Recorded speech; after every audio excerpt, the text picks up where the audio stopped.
उनके बारे में हम लोग बातचीत करेंगे। उनसे आज हम लोग बहुत सारी चीजें सुनेंगे, उनसे हम लोग दिल की बात सुनेंगे, उनके दिल की बात नहीं, हम सबके दिल की बात। तो विदाउट एनी फर्दर डिले हम लोग आज के इस प्रोग्राम की शुरुआत करते हैं।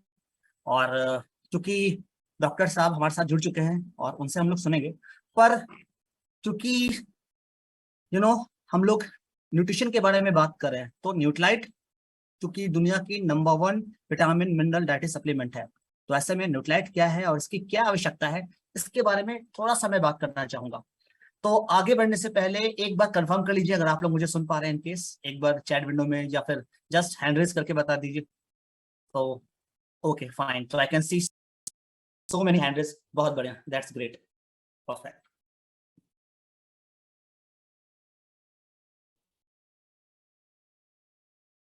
That's good. तो चलिए हम लोग बात करते हैं और जानते हैं सबसे पहले कि न्यूट्रिशन होता क्या है। न्यूट्रिशन का जो डेफिनेशन है वो ये है कि nutrition is the science of food and its relationship to the health. तो भोजन और स्वास्थ्य का एक बहुत शानदार कॉम्बिनेशन रहा है, संबंध रहा है, और इसी संबंधों को दर्शाने के लिए ये जो विज्ञान है यही है न्यूट्रिशन। तो अगर सही पोषण मिलेगा तो ही सही से ग्रोथ हो पाएगा, डेवलपमेंट हो पाएगी, एनर्जी मेंटेनेंस के लिए भी सही न्यूट्रिशन की आवश्यकता होती है। तो कहते हैं कि न्यूट्रिशन इक्वल्स लाइफ। आप वैसे ही होते हैं जैसा आप खाते हैं, और वैसे बिल्कुल नहीं होते हैं जैसा नहीं खाते हैं। और जितने भी फूड हैं सभी में पोषक तत्व होते हैं, लेकिन सभी पोषक तत्व एक ही प्रकार के फूड में मौजूद हो ये पॉसिबल नहीं है। तो ऐसे में हमें सही न्यूट्रिशन के लिए कई सारे फूड पर डिपेंडेंट रहना पड़ता है। सो राइट न्यूट्रिशन के लिए क्या क्या चैलेंजेस हैं, क्या क्या चुनौतियां हैं, एक बार हम लोग जान लेते हैं शॉर्ट में। क्योंकि जो हमारा आज का फूड चॉइस है, जैसे कि हम ऐसे ही फूड इस्तेमाल करते हैं जिसमें कि फाइबर की कमी होती है, और सॉल्ट और शुगर का इस्तेमाल हम कहीं ज्यादा करते हैं, कभी नमक ज्यादा, कभी चीनी ज्यादा, कभी घी, कभी कुछ। इसके अलावा वैरायटी की कमी होती है। कहते हैं कि कई सारे न्यूट्रिशन के लिए हमें बहुत सारे फूड इस्तेमाल करने चाहिए, इस्तेमाल करना पड़ता है। तो ऐसे में कई सारे न्यूट्रिशन सही से हमें मिले, सही पोषक तत्व मिले, इसके लिए क्वालिटी, क्वांटिटी और वैरायटी की आवश्यकता होगी। तो वैरायटी, हमें अलग तरह के फल सब्जियां मिल पाए हर दिन, कई तरह के, ये पॉसिबल नहीं हो पाता। इसके अलावा ऐसे फूड हम इस्तेमाल करते हैं जिसमें एम्प्टी कैलोरीज है, स्टोर्ड और प्रोसेस फूड इस्तेमाल करते हैं। फूड कभी ज्यादा गर्म कर दिया जाता है और कभी गर्म करके फूड को परोसा जाता है, बार बार गर्म किया जाता है। Imbalance meal, high consumption of alcohol, यानी जैसे जो बिवरेजेस हैं, ये भी हमारे सही न्यूट्रिशन में बड़ा चुनौती क्रिएट करते हैं। और रिजल्ट क्या होता है, हाइपरटेंशन, डायबिटी, ओबेसिटी, हार्ट डिजीज, ऐसे कई सारी चीजें होती है। इसके अलावा कुछ लाइफस्टाइल चैलेंजेस भी है, जैसे कि फास्ट पेस लाइफ स्टाइल, भाग दौड़ की जिंदगी हो गई है, मील स्किप हो जाता है, और एक्सरसाइज करने के लिए लोगों के पास समय नहीं है, स्मोकिंग, अल्कोहल, ऐसे कई सारे चीजें इस्तेमाल की जा रही हैं, स्ट्रेस बढ़ता जा रहा है, एनवायरमेंटल कंसर्न बढ़ते जा रहे हैं, medication, high intake of caffeine, ब्रेज, ऐसे कई सारी चीजें हैं। ये जो लाइफ स्टेज है हमारा, children, adult, Elder, pregnant and lactating woman, ऐसे कई सारे डिफरेंट लाइफ स्टेज में बहुत सारे पोषक तत्वों की जरूरत होती है। जैसे कि अगर कहा जाए कि बच्चों के लिए, छोटे अगर बच्चे हैं तो उनके रैपिड ग्रोथ के लिए, डेवलपमेंट के लिए, यानी शारीरिक, मानसिक, भावनात्मक विकास के लिए सही पोषण की आवश्यकता होती है। उनके लिए सही से विटामिन मिनरल्स की जरूरत पड़ेगी। और अगर कोई मिडिल एज में है तो उनसे बहुत सारी एक्टिविटीज एसोसिएटेड होती है, उनका बिजी शेड्यूल, जैसे कि work, family obligations, communities, physical and emotional challenges, ये सारी चीजें अच्छे न्यूट्रिशन के लिए काफी ज्यादा प्रेशर क्रिएट करते हैं। इसके अलावा जो मैच्योर ईयर होता है, तो इससे शरीर को ज्यादा मेहनत करनी पड़ती है ताकि जो भी फूड इस्तेमाल किया गया है वो सही से डाइजेस्ट हो जाए। और सही से न्यूट्रिशन डाइजेस्ट नहीं होने के कारण भी सही न्यूट्रिशन के लिए काफी ज्यादा चैलेंजेस होते हैं। इसके अलावा मेडिकेशंस, ये भी बैलेंस डाइट के लिए काफी डिफिकल्ट सिचुएशन क्रिएट करता है। सिमिलरली प्रेगनेंसी और लैक्टेशन के लिए भी ये एक ऐसा स्टेज होता है जहां पे महिलाओं को कई सारे, यानी डिफरेंट तरह के एडिशनली विटामिन और मिनरल्स की आवश्यकता होती है, जैसे कि iron, calcium, folic acid, protein, ऐसी कई सारी चीजें। इसके अलावा free radical, smoking, enhance stress, alcohol, industry, pollution, ऐसी कई सारी चीजें हैं। तो आज का मील में क्या है? Lack of vitamin minerals, lack of fibre, fat और कोलेस्ट्रॉल ज्यादा मात्रा में, एम्प्टी कैलोरीज और फ्री रेडिकल्स, ये सभी चीजें हैं। तो इन सभी जो चैलेंजेस हैं हेल्दी रहने के लिए, इसी के लिए हमें जरूरत पड़ती है सप्लीमेंटेशन की। तो सप्लीमेंटेशन क्यों जरूरी है इसके बारे में तो हम विस्तार से बात करते ही हैं, पर हमने यहाँ पे कोशिश की है बताने की कि सप्लीमेंट की आवश्यकता क्यों है, ताकि जो सही न्यूट्रिशन के मार्ग में बाधाएं हैं उनको हम दूर कर सकें और अच्छे हेल्थ के लिए बुनियाद क्रिएट कर सकें। चलिए न्यूट्राइट ब्रांड के बारे में थोड़ा सा जान लेते हैं और फिर हम अपने एक्सपर्ट की जल्दी सा सुनेंगे। तो न्यूट्राइट की फिलॉसफी है best of nature, best of science. कहते हैं plants are basis of life. Nature बहुत सारे सीक्रेट होल्ड करके रखता है और कहते हैं कि साइंटिस्ट ने इसे अभी जस्ट एक्सप्लोर करना शुरू किया है, क्योंकि प्लांट्स में हजारों तरह के कंपोनेंट्स होते हैं जिनको हम फाइटोकेमिकल के नाम से जानते हैं, और ये phytochemical plant protective antioxidant effect provide करते हैं। अगर ये प्लांट के लिए सुरक्षा कवच है, उनको सुरक्षा प्रदान करते हैं, तो ह्यूमन के लिए उतने ही ये गुणकारी होते हैं।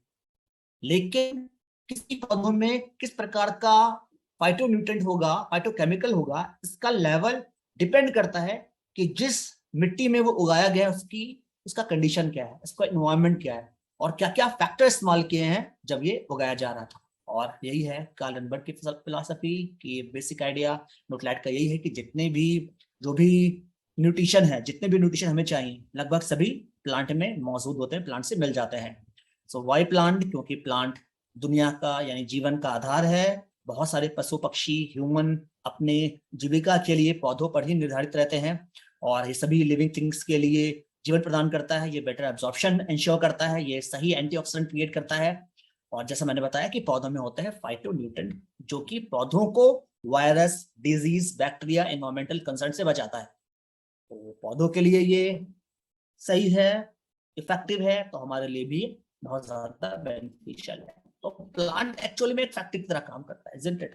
प्लांट जो है वो फैक्ट्री की तरह है। जैसे वो मिट्टी में मौजूद कैल्शियम, पोटेशियम, मैग्नीशियम, ऐसे कई सारे खनिज लवण का इस्तेमाल करता है, सूरज की रोशनी का इस्तेमाल करता है, पानी का इस्तेमाल करता है, और हमें बदले में कई सारी चीजें देता है, protein, carbohydrate, lipids, vitamin, minerals और of course phytochemical.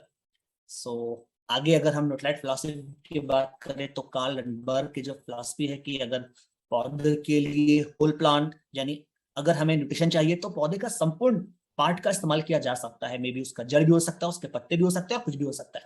Organic farming और नेचुरल गुडनेस, इन तीन चीजों का ध्यान रखा गया। जैसे कि अगर हम बात करें थोड़ा सा और एक्सप्लोर करके, तो न्यूट्राइट में कई सारी चीजों का ध्यान रखा जाता है, खासकर तब जब पौधे उगाए जाते हैं जिस पौधे से न्यूट्राइट प्रोडक्ट तैयार किया जाएंगे।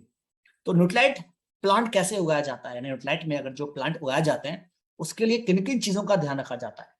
तो उसके लिए होता है क्रॉप न्यूट्रिशन, क्रॉप प्रोटेक्शन, जैसे कि soil management, crop management, pest management, इन सभी चीजों का ध्यान रखा जाता है। ओवरऑल गुड मैन्युफैक्चरिंग प्रैक्टिसेस, और ये एंश्योर किया जाता है कि जो क्वालिटी है वो, जो जमीन है यानी जो खेती लायक जमीन है जिस पर पौधे उगाए जाएंगे, उसकी क्वालिटी का ध्यान रखा जाए। सही खाद, सही तरह के प्रोसेसिंग जिसका हमने जिक्र किया, और सॉइल मैनेजमेंट की अगर बात करें तो उसमें भी बहुत सारी चीजें आएंगी, जैसे कि cover crop, green manure crops, composting, earthworm, crop rotation, proper tillage, ऐसे कई सारी चीजें आती है। ये देख सकते हैं, ये है हमारा सॉइल मैनेजमेंट, यानी मिट्टी को मैनेज कैसे किया जाता है। चूंकि हम ये कह रहे हैं कि quality from the ground up, तो कवर क्रॉप्स, पौधों को कुछ इस तरह से ढक कर रखा जाता है जैसे कि बड़े पेड़, ताकि जो पौधे उगाए जा रहे हैं उन पर सूरज की रोशनी से नुकसान ना पहुंचे।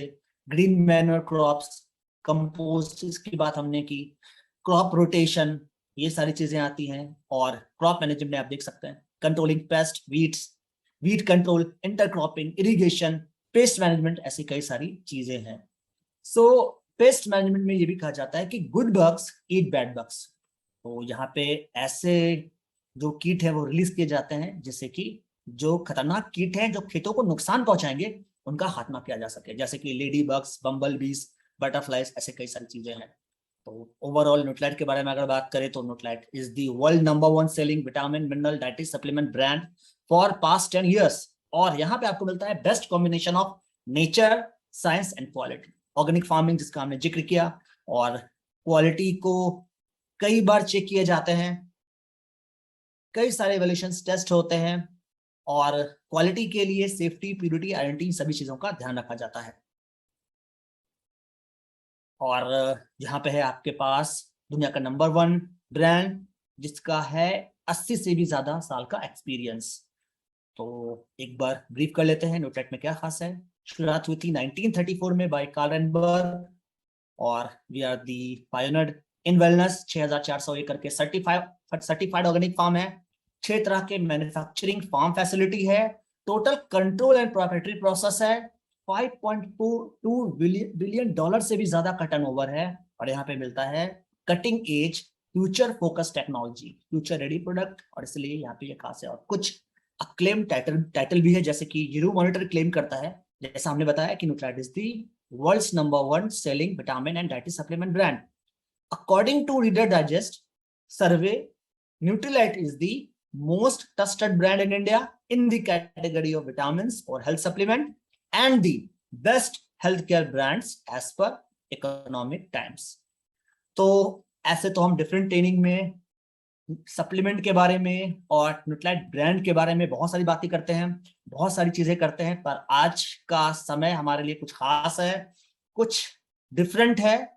और आज हमने खास गेस्ट स्पीकर को इनवाइट किया है, और मैं जिस गेस्ट स्पीकर की बात कर रहा हूं जो आज के इस प्रोग्राम में हमारे साथ रहेंगे और आपसे बातचीत करेंगे, आपको बताएंगे बहुत ही जरूरी चीजें, उनसे हमने काफी मुश्किल से ये समय लिया है। एक्चुअली वो इतना ज्यादा बिजी होते हैं अपने पेशेंट के साथ में, जो डॉक्टर हमारे साथ जुड़े हैं वो इतने ज्यादा बिजी रहते हैं क्योंकि उनसे समय लेना बहुत ही मुश्किल होता है। मैं पर्सनली जानता हूँ, सो बिजी। और ऐसे में उन्होंने हम सबके लिए समय निकाला। असल में हम सभी लोग उनके जरूर से बहुत बहुत आभारी हैं। तो एक बार हम अपने गेस्ट स्पीकर के बारे में बात कर लेते हैं। हमारे गेस्ट स्पीकर हैं doctor Virendra Kumar, MD medicine, DM cardiology, consultant, interventional cardiologist, ex senior cardiology, KGMU Lucknow, interventional cardiologist, Paras HMRI hospital Patna, और currently he is the director and head of cardiology Mediford wellness hospital Bhagalpur. तो बहुत ही शानदार जानकारी उनके पास।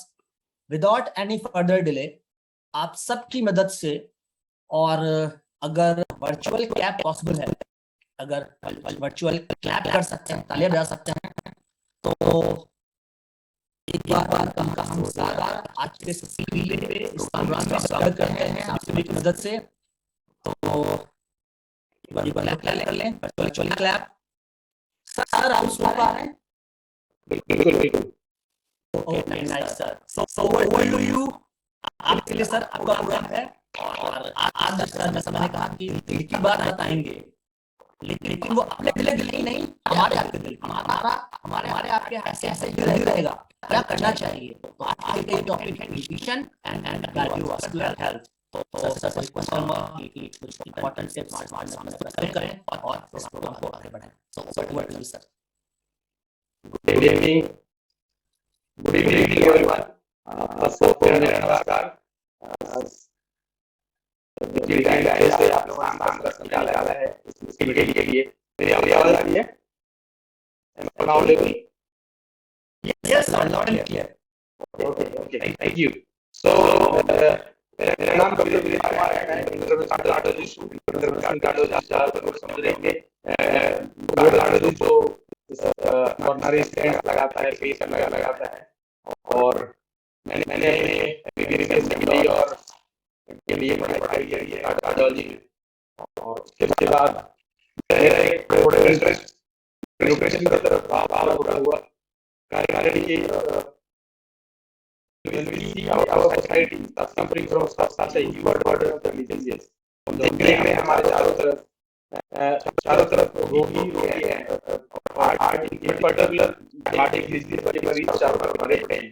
और आप जब प्रैक्टिस जाते हो, जब डॉक्टर को आप देखते हो कि आपकी बड़ी होती है क्यों हार्ट कंडीशन से, तो क्या कारण है जो डिजीज का ट्रेंड ऐसे चेंज हो गया।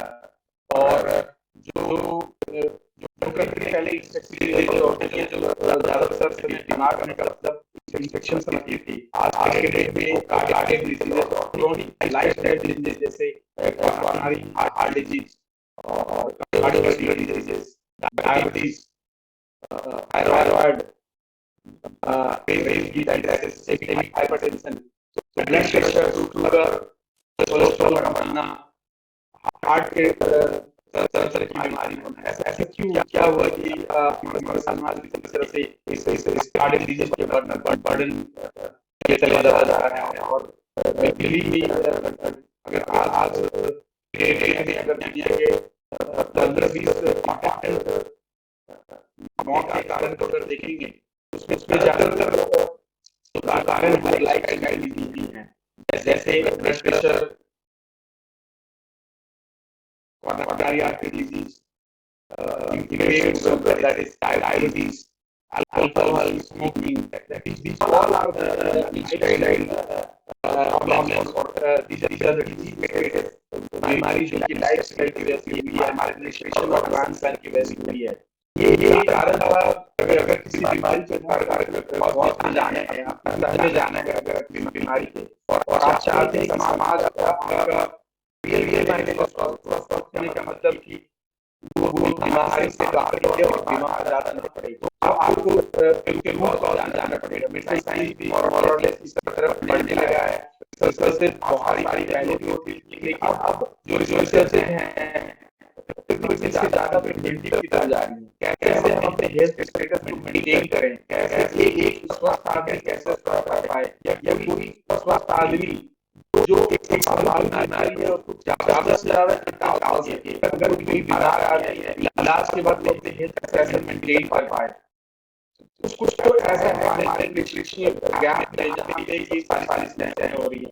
केवल न्यूट्रिशन नहीं कहूँगा मैं, ओवरऑल जो लाइफस्टाइल चेंजेस हुए हैं हमारे खाने पीने में, हमारे रहने में, हमारे जीवन जीने के तरीके में, हमारे सोचने के, हमारे रहन सहन में, और हमारे जो वर्किंग एनवायरनमेंट और लिविंग कंडीशंस में चेंजेस हुए हैं उसका इम्पैक्ट डेफिनेटली दिख रहा है।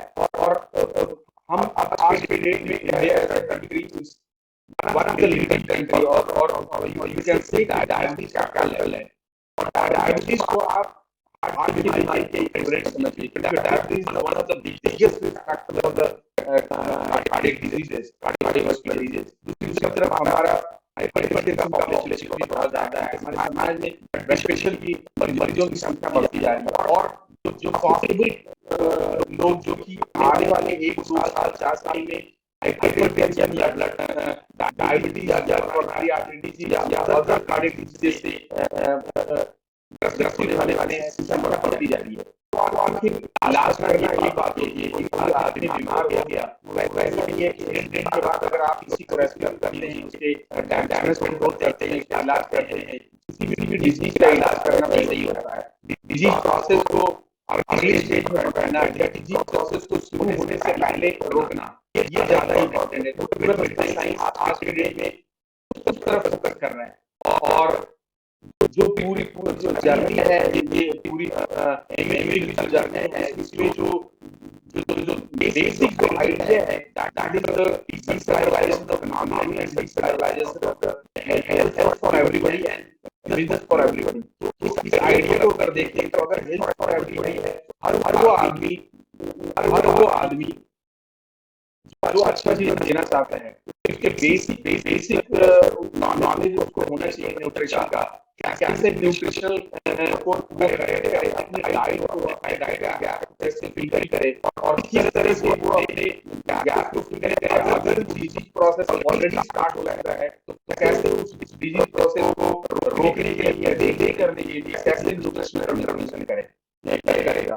मैं cardiovascular disease that is heart की बीमारी के आसपास अपने डिस्कशन को रखूंगा, लेकिन मैं एक सेंसिटिव तरह बात करनी है तो मैं मुझे अलाउ हुआ है, मैं कोशिश करूंगा कि आपको एक बेसिक बैकग्राउंड आपका जाए न्यूट्रिशन से, कैसे न्यूट्रिशनल गैप को फिल्टर करेंगे, कैसे हम न्यूट्रिशनल इंटरवेंशन कर सकते हैं। आज मेडिकल साइंस को चलाने लगा है, बल्कि हमारे बहुत सारे गाइडलाइंस आ गए हैं जहाँ पे न्यूट्रिशनल न्यूट्रिशनल को एक थेराप्यूटिक डोज में देके या हाई डोज लेके न्यूट्रिशनल इंटरवेंशन कर सकते हैं, और इसी प्रोसेस जो अर्ली एज में है, अर्ली स्टार्ट में है, उसको हम रिवर्स कर सकते हैं या डिले कर सकते हैं। फॉर एग्जांपल, अगर कोई यंग पेशेंट या यंग इंडिविजुअल जिसके ट्राइग्लिसराइड बहुत बड़े नॉर्मली आप कार्डियोलॉजिस्ट पर जाएंगे, जैसे हमारे पास भी मरीज जाते हैं, तो we evaluate them thoroughly for the symptoms. हम symptoms के लिए evaluate करते हैं कि इसको क्या क्या लक्षण हो रहा है। फिर हम बेसिक इन्वेस्टिगेशन करते हैं और देखते हैं कि उसमें ट्राइग्लिसराइड बढ़ा हुआ है या एलडीएल बढ़ा हुआ है। तो कोलेस्ट्रॉल के अलग अलग कंपोनेंट होते हैं। As a common person, you have to दो बेसिक क्या क्या हम देख सकते हैं किसी आदमी को लाइफ में, या फिर आपकी जो टीम है, आपके लीडरशिप मेंबर हैं, आपके जो प्रोफेशनल टीम है, उसमें उसको कैसे ट्रेन कर सकते हैं, कैसे हम प्रिपेयर कर सकते हैं for the nutrition, so that you get the maximum benefit and your team also gets the other society gets maximum benefit. Whether your team the individual who is not part of your team, even that is going to help the society and the country as well. तो अगर grossly हम देखें कि heart की बीमारी, heart के अंदर heart से चलकर या उसकी वैल्व की बीमारी होती है, या उसके अंदर जो खून की नली होती है उसमें रुकावट की बीमारी होती है, दिल की धड़कन जो बनती है उसमें रुकावट होती है, उसकी वजह से होती है, उसके बढ़ने या घटने की होता है। तो या आपको हार्ट की मांसपेशियों की बीमारी होगी, या हार्ट के अंदर जो चैम्बर्स होते हैं, जो चैम्बर बने होते हैं, उनके जो दरवाजे होते हैं उनको वैल्व करते हैं, उसकी बीमारी हो सकती है, या फिर हार्ट की जो खून की नली होती है, जो ब्लड वेसल्स होते हैं, जैसे ब्लड वेसल दूसरे अंग को चाहिए होता है, तो हार्ट के अंदर भी जो कोरोनरी आर्टरीज होती है वो ब्लड सप्लाई करती है, उनकी भी बीमारी हो सकती है। तो हम न्यूट्रिशन के बारे में समझेंगे कि कैसे हमारा जो लाइफस्टाइल चेंज की वजह से जो न्यूट्रिशन चेंज हो रहे हैं उसकी वजह से कैसे ये डिजीज प्रोसेस हो रहा है। फिर अगर हम कार्डियोवास्कुलर की बात करें तो हार्ट के बाहर जितनी खून की नली है वो अलग अलग है, उसमें जो बीमारी होती है उसकी वजह से डैमेज होता है, रीनल डैमेज होता है, किडनी के अंदर जो खून की नली है उसमें गड़बड़ी होती है तो किडनी में डैमेज होता है, और लीवर में भी इस तरह की दिक्कत आती है। फिर अगर देखने की पैर और हाथ की खून की नली में पैर और हाथ में थकान होता है, चलने के बाद पैर की मांसपेशियां चढ़ जाती हैं, वो भी बैड के खून की नलियों के अंदर तो अगर आप डिजीज को आपको देखेंगे जैसे हार्ट की खून की नली का उपयोग फैला है उसकी वजह से बीमारी होती है, वैसे ही पैर के ब्रेन के अंदर जब नली लगती है तो स्ट्रोक होता है जिससे हम लापरवाही कहते हैं या कहते हैं। ये सारी बीमारी अगर बेसिक देखेंगे तो बेसिक एक ही होता है, एक ही बेसिस है। बेसिस क्या है कि हमारे शरीर के अंदर जो भी न्यूट्रिशन की वजह से, एनवायरमेंटल डैमेज की वजह से, या हमारे लाइफस्टाइल अदर फैक्टर की वजह से, या तो हम गलत खा रहे हैं या गलत हवा ले रहे हैं या गलत पानी ले रहे हैं, हमारे लाइफ में हमने कुछ ऐसी आदतें बना ली हैं जिसकी वजह से, या हम जो ले रहे हैं या फिर पेशेंट है या फिर जो ले रहे हैं वो प्रोसेस गलत हो रहा है, उसकी मेथड गलत है, जो सोर्स है गलत है, इसकी वजह से हम गलत खा रहे हैं या गलत हवा सांस ले रहे हैं। इस वजह से फाइनल क्या होता है, हमारे शरीर में ये बेसिक बिल्डिंग ब्लॉक्स हैं। बेसिक बिल्डिंग ब्लॉक न्यूट्रिशन के होते हैं कार्बोहाइड्रेट, फैट और प्रोटीन। उसके अलावा माइक्रो न्यूट्रिएंट्स होते हैं बहुत सारे। उसके अलावा जो इसकी बातें अभी डिस्कस करी थी कि बहुत सारे माइक्रोन्यूट्रिएंट्स हैं, जो मिनरल्स हैं, जो वैसे माइक्रोन्यूट्रिएंट्स की प्लांट्स में होते हैं, ये सब हमें जिस रूप में जो नेचर में है वैसे ही मिलना चाहिए। हमें अपने इवोल्यूशन डेवलपमेंट के दौरान क्या किया, हमने हर चीज को मॉडिफाई करना किया। मॉडिफाई कैसे करने लगे, जो नेचुरल सोर्स में ऑयल था हमने उसको मॉडिफाई करके रिफाइन किया।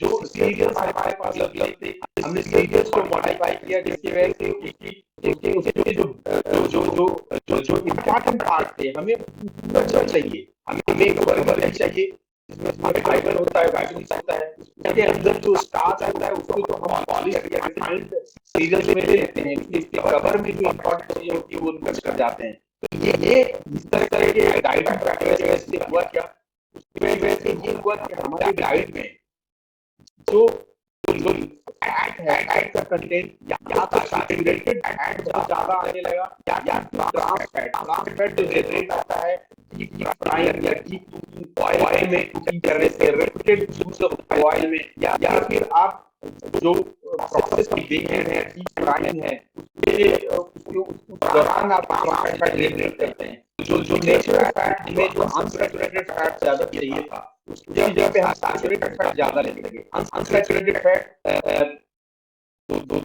मोनो सैचुरेटेड भी हो सकता है और पॉली भी हो सकता है। इसे दूसरा और तीसरा कहते हैं।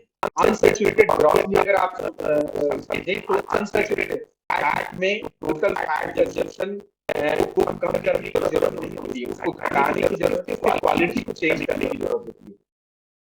कई बार ये मिस्टेक डॉक्टर्स से भी होता है कि फैट को बहुत कट डाउन कर देते हैं। क्यों? फैट भी हमारे शरीर का एसेंशियल पार्ट है, हमारे ब्रेन का नर्वस सिस्टम का पूरा लेयर जो है फैट लेयर होता है, सेल में भी फैट और लाइपोप्रोटीन का बना होता है। तो फैट जरूरी है लेकिन फैट का कंपोजिशन सही होना चाहिए। हमने क्या किया, कंपोजिशन को डिस्ट्रॉय किया। कॉन्सेंट्रेट ऑफ फैट जो सही फैट है, जो ट्रू फैट है वो हमने लेना बंद कर दिया। हमने जो गलत फैट है उसको लेना शुरू किया, मॉडिफाइड फैट को लेने शुरू किया। क्या गलत लेने लगे? हमने जो भी आज के मॉडर्न लाइफ में जो भी हम डाइट ले रहे हैं उसमें जो फैट का सोर्स है या तो हाइड्रोजेनेटेड ले रहे हैं, ऑयल ले रहे हैं, या फिर ट्रांस फैट कंज्यूम कर रहे हैं या सैचुरेटेड फैट कंज्यूम कर रहे हैं। देखिए रिफाइंड ऑयल है वो आपका गलत सोर्स है ऑयल एंड फैट का। ये ट्रांस फैट जब आपके शरीर में पहुंचते हैं, आपके शरीर के अंदर का एनवायरनमेंट जो है इन्फ्लेमेटरी हो जाता है। सिस्टेमिक इन्फ्लेमेटरी से समझे आपकी जैसे कहीं पे चोट लगती है तो जलन होता है। आपके रॉन्ग डाइट की वजह से, रॉन्ग न्यूट्रिशन की वजह से आपके शरीर के अंदर जो एनवायरनमेंट होता है वो इन्फ्लेमेटरी हो जाता है। उस इन्फ्लेमेटरी एनवायरनमेंट जैसे चोट लगने की जरूरत होता है वैसे शरीर के अंदर आप इमेजिन कर सकते हैं कि जितनी भी खून की नली है उसके अंदर जो इंटरनली लेयर है उसमें जलन है, जहाँ पे systemic inflammatory response, systemic inflammation base line चल रहा हो। ज्यादा से ज्यादा टॉक्सिन आप अगर फूड में ले रहे हैं या मॉडिफाइड ले रहे हैं जो अंदर जाके ऑक्सीडेंट पैदा कर रहे हैं, ज्यादा फ्री रेडिकल पैदा कर रहे हैं, ज्यादा इन्फ्लेमेटरी एनवायरनमेंट बना रहे हैं, वो खून के साथ वो फ्री रेडिकल और ऑक्सीडेंट जाएंगे और वो अलग अलग ऑर्गन को डैमेज करेंगे। जब वो पैंक्रियास को डैमेज करेंगे तो आप डायबिटीज में कन्वर्ट होने लगेंगे। दैट इज आपका जो शुगर का कंट्रोल है खराब होने लगेगा। एक स्टेज आएगा जब आप प्री डायबिटिक में जाएंगे और डायबिटिक में। ये कहानी, ये स्टोरी हमारे इंडिया की है जहां पे हमारे डायबिटीज के केसेस बढ़ते जा रहे हैं। दूसरी तरफ सेम इन्फ्लेमेटरी रेस्पॉन्स अगर थायराइड में होगा तो बंदा थायराइडाइटिस होगा या हाइपोथायराइड हो सकता है। लीवर के अंदर होगा फैट का, रॉन्ग फैट का डिपोजिशन होगा, लीवर के सेल्स का डैमेज होगा तो फैटी लीवर और फैटी लीवर के आगे नॉन स्पेसिफिक हेपेटाइटिस, लीवर में सूजन होगा। इस तरह से लीवर में जो चेंजेस होगा उसकी वजह से समस्या होगा। रीनल डैमेज होता है, किडनी के अंदर प्रोटीन लूज करने लगता है। तो डाइट अगर हमारा गलत है, कार्बोहाइड्रेट जैसे मान ले कार्बोहाइड्रेट में जो सिंपल कार्बोहाइड्रेट है, जो जो सिंपल सुगर्स है, दे आर हार्मफुल। हमारे जो डाइट का अभी जो पैटर्न है इंडिया में डाइट का, उसमें हम सिंपल शुगर ज्यादा ले रहे हैं। हमें लेना क्या चाहिए? नेचर में जो कम्प्लेक्स कार्बोहाइड्रेट है उसको ज्यादा लेना चाहिए। फ्रूट्स एंड वेजिटेबल्स में जो कार्बोहाइड्रेट है उसको ज्यादा लेना चाहिए। उसकी जगह पे हमने रिफाइंड कार्बोहाइड्रेट ज्यादा लेने, पॉलिश राइस लेने लगे, हम व्हाइट फ्लोर लेने लगे। उसकी वजह से हमारे पास केवल जो पूरे सीरियल का, जो अनाज का जो सबसे जो हार्मफुल पार्ट है उसको और हार्मफुल बना के हम ले रहे हैं। तो रॉन्ग कार्बोहाइड्रेट अगर आप ले रहे हैं, रॉन्ग फैट कंटेंट ले रहे हैं और प्रोटीन आप डेफिशिएंट हैं, फाइटोन्यूट्रिएंट्स और मल्टीविटामिन्स और मिनरल्स और ये कम ले रहे हैं, तो आपके शरीर के अंदर जो टोटल जो इंटरनल एनवायरनमेंट है वो इन्फ्लेमेटरी हो जाता है। और इन्फ्लेमेटरी होने के साथ साथ ब्लड के अंदर जो स्टिकीनेस बढ़ जाती है, एडहेसिव हो जाता है, ब्लड क्लॉट करने की टेंडेंसी बढ़ जाती है। ऑर्गन में बेस लाइन, बाकी जो शरीर के ऑर्गन है उसमें बेस लाइन इन्फ्लामेटरी चेंजेज आ जाते हैं। तो इस तरह से जैसे जो जो सिस्टेमिक इन्फ्लामेशन जो चल रहा है उसकी वजह से ब्रेन के अंदर जो खून की नली है उसके अंदर भी जो इन्फ्लेमेटरी चेंज हो, छोटे छोटे जो खून के लेयर के ब्लड वेसल के अंदर जो लेयर होता है, एक तरह से जो लाइनिंग होती है, जो पाइप के अंदर लाइनिंग होती है, वैसी खून की नली के अंदर लाइनिंग होती है, जिसको एंडोथेलियम कहते हैं। एंडोथेलियल डिस्फंक्शन होने लगता है। मतलब एंडोथेलियम का काम है कि खून के नली के अंदर ब्लड को ठीक से बाहर फ्लो मेंटेन करे। अगर वो फ्लो मेंटेन नहीं होता है तो ब्लड जो है वो स्लगिश होने लगता है। जैसे दूध का, पानी का बहाव, दूध का बहाव, छाछ का बहाव और एक गाढ़े दही का बहाव, जो जो फर्क है, वैसी ब्लड के अंदर जैसे जैसे ब्लड का थिकनेस बढ़ता जाता है, ब्लड का फ्लो स्लगिश होने लगता है, एंडोथेलियल डिस्फंक्शन होने लगता है, तो खून की नली के अंदर धीरे धीरे क्लॉट बनने की टेंडेंसी होने लगती है। वो टेंडेंसी शरीर में कहीं होती है। जब ब्रेन के अंदर होती है तो स्ट्रोक होता है। जब पेनक्रियाज और लीवर के अंदर होता है तो लीवर और पेनक्रियाज डैमेज होते हैं और डायबिटीज और लीवर डिस्फंक्शन होता है। हार्ट की खून, दिल के खून के नली के अंदर जब वो जमा होता है तो हार्ट अटैक आता है। दिल के अंदर जो छोटी छोटी महीन नसें होती हैं उनमें गड़बड़ी होती है तो माइक्रोवेस्कुलर चेंजेस कहते हैं उसको, उसकी वजह से मांसपेशी कमजोर होती है। तो चूंकि हमारा शरीर जो है सेल का बना हुआ है, सेल आपस में मिलके टिश्यूज बनाते हैं और टिश्यूज जो है ऑर्गन सिस्टम बनाते हैं। तो अगर हमारा डैमेज सेलुलर लेवल पे होगा तो वो सेलुलर लेवल का डैमेज ट्रांसलेट करेगा ऑर्गन के लेवल पे, टिश्यू के लेवल पे डैमेज, और टिश्यू के लेवल का डैमेज जो है वो ट्रांसलेट करता है ऑर्गन के लेवल का डैमेज, और फाइनली हम एक डिजीज प्रोसेस में चले जाते हैं। तो ये सारा डिजीज प्रोसेस जो लाइफ स्टाइल है, अगर रूट में जाए तो 99.9% जो चेंजेस हैं that is due to our bad nutrition and the lifestyle we are leading. तो कार्बोहाइड्रेट को आपने रॉन्ग कार्बोहाइड्रेट लिया, ज्यादा कार्बोहाइड्रेट लिया, और फैट में भी आपने मैनिपुलेटेड फैट ले रहे हैं, रॉन्ग फैट ले रहे हैं। जो हेल्दी फैट है, जो पॉली अनसैचुरेटेड फैट होता है, जैसे ओमेगा 3 है, ओमेगा 6 है, वैसे जो ईपीए और डीएचए ज्यादा कंटेंट हो जिसमें, वैसा सोर्स का लें। Protein high quality plant source का प्रोटीन लें, एनिमल सोर्स का प्रोटीन हमारे लिए ठीक नहीं है। अगर ये हम ले नहीं रहे हैं, हमने एनिमल सोर्स के प्रोटीन को बढ़ा दिया, और प्रोटीन का जो कंजम्पशन कर रहे हैं that is not consuming raw, that we are consuming animal protein by processing it और manipulating with so many of the oil and fat and cooking in various ways so that we generate trans fat. तो trans fat generate करके हम अपने protein के source को actually गलत चुन रहे हैं और उसको और गलत बना दे रहे हैं। जब ये सारा चीज हम अब कंज्यूम कर रहे हैं तो फाइनली शरीर के अंदर एक इन्फ्लामेटरी, एक सिस्टेमिक इन्फ्लामेटरी मिल्यू कन्वर्ट होता है जो हर ऑर्गन को डैमेज करता है। अब आप ब्रॉडर सेंस में सोचें, जो कहानी शुरू होती है डाइनिंग टेबल पे, वो ट्रांसलेट स्लोली ट्रांसलेट हो जाती है एक डिजीज प्रोसेस में। एक ऐसा डिजीज जो नेचर ने हमें नहीं दिया है, प्रकृति ने हमें ये बीमारी नहीं दी है ना, प्रकृति ने हमें डायबिटीज नहीं दिया है। Nature has not given us hypertension, nature has not given us thyroiditis and different thyroid condition, nature has not given us the fatty liver and non-fatty liver or alcoholic fatty liver or cirrhosis, nature has not given a coronary artery disease। तो ये सब चीजें ऐसी चीजें हैं जो हमने पैदा की है। अगर हमने उसको अपने लाइफस्टाइल में बदलाव की वजह से पैदा किया है ऐसी बीमारी को, तो वी कैन रिवर्स दैट। हम अगर लाइफस्टाइल में बदलाव लाएं तो हम चेंजेस ला सकते हैं। और यंग जनरेशन जो हमारा है उसमें अगर हम इंटरवीन करें तो हम प्राइमोडियल प्रिवेंशन कर सकते हैं। किसी भी बीमारी को रोकने के बहुत लेवल होते हैं। जब बीमारी पैदा होने के पहले रोका जाता है उसको प्राइमोडियल प्रिवेंशन कर सकते हैं। इसका मतलब अगर आप न्यूट्रिशन का बदलाव अपने घर में छोटे बच्चे से शुरू करते हैं तो उनके लिए वो प्राइमोडियल प्रिवेंशन होगा, बीमारी आने के पहले ही रुक जाएगी। अगर किसी एडल्ट को जिसका कि शुगर का कंट्रोल अब थोड़ा खराब हो रहा है, ब्लड प्रेशर थोड़ा बढ़ना शुरू हो गया, कोलेस्ट्रॉल थोड़ा डिरेंज होना शुरू हो गया, वहां पे अगर इंटरवीन करते हैं तो उसको कहते हैं प्राइमरी प्रिवेंशन। अगर डिजीज प्रोसेस हो गया तो उसमें अगर आप न्यूट्रिशन का इंटरवेंशन करते हैं दैट इज सेकेंडरी प्रिवेंशन। और डिजीज का पूरा इलाज होने के बाद अगर डैमेज हो चुका है उसके बाद अगर रिकवरी के लिए काम कर रहे हैं तो that is tertiary, and then the rehabilitation and other things comes. So we are now, the whole concept of discussing this nutrition and nutritional intervention is कि हम ये समझ पाए कि जो भी डिजीज प्रोसेस है उसको हम रोक सकते हैं। अगर वो आ गई है बीमारी ऑलरेडी स्टार्ट, डिजीज का प्रोसेस स्टार्ट हो चुका है, तो हम उसको इंटरवीन करके हम उसको डिले कर सकते हैं। अब आपके शरीर में आपके डाइट के खराब होने की वजह से जो इंफ्लेमेटरी वैल्यू बनता है वो डिजीज में ट्रांसलेट होता है। डिजीज हमने बता दिया, अगर आप सर से शुरू करेंगे, आप किसी आदमी को समझा रहे हैं या खुद के लिए बात कर रहे हैं, तो फ्रॉम ब्रेन में आप स्ट्रोक को रोक सकते हैं, हेयर फॉल रोक सकते हैं, ग्रेइंग ऑफ हेयर रोक सकते हैं, कान का बहरापन रोक सकते हैं, आंख की रोशनी को रोक सकते हैं। The whole process can be delayed.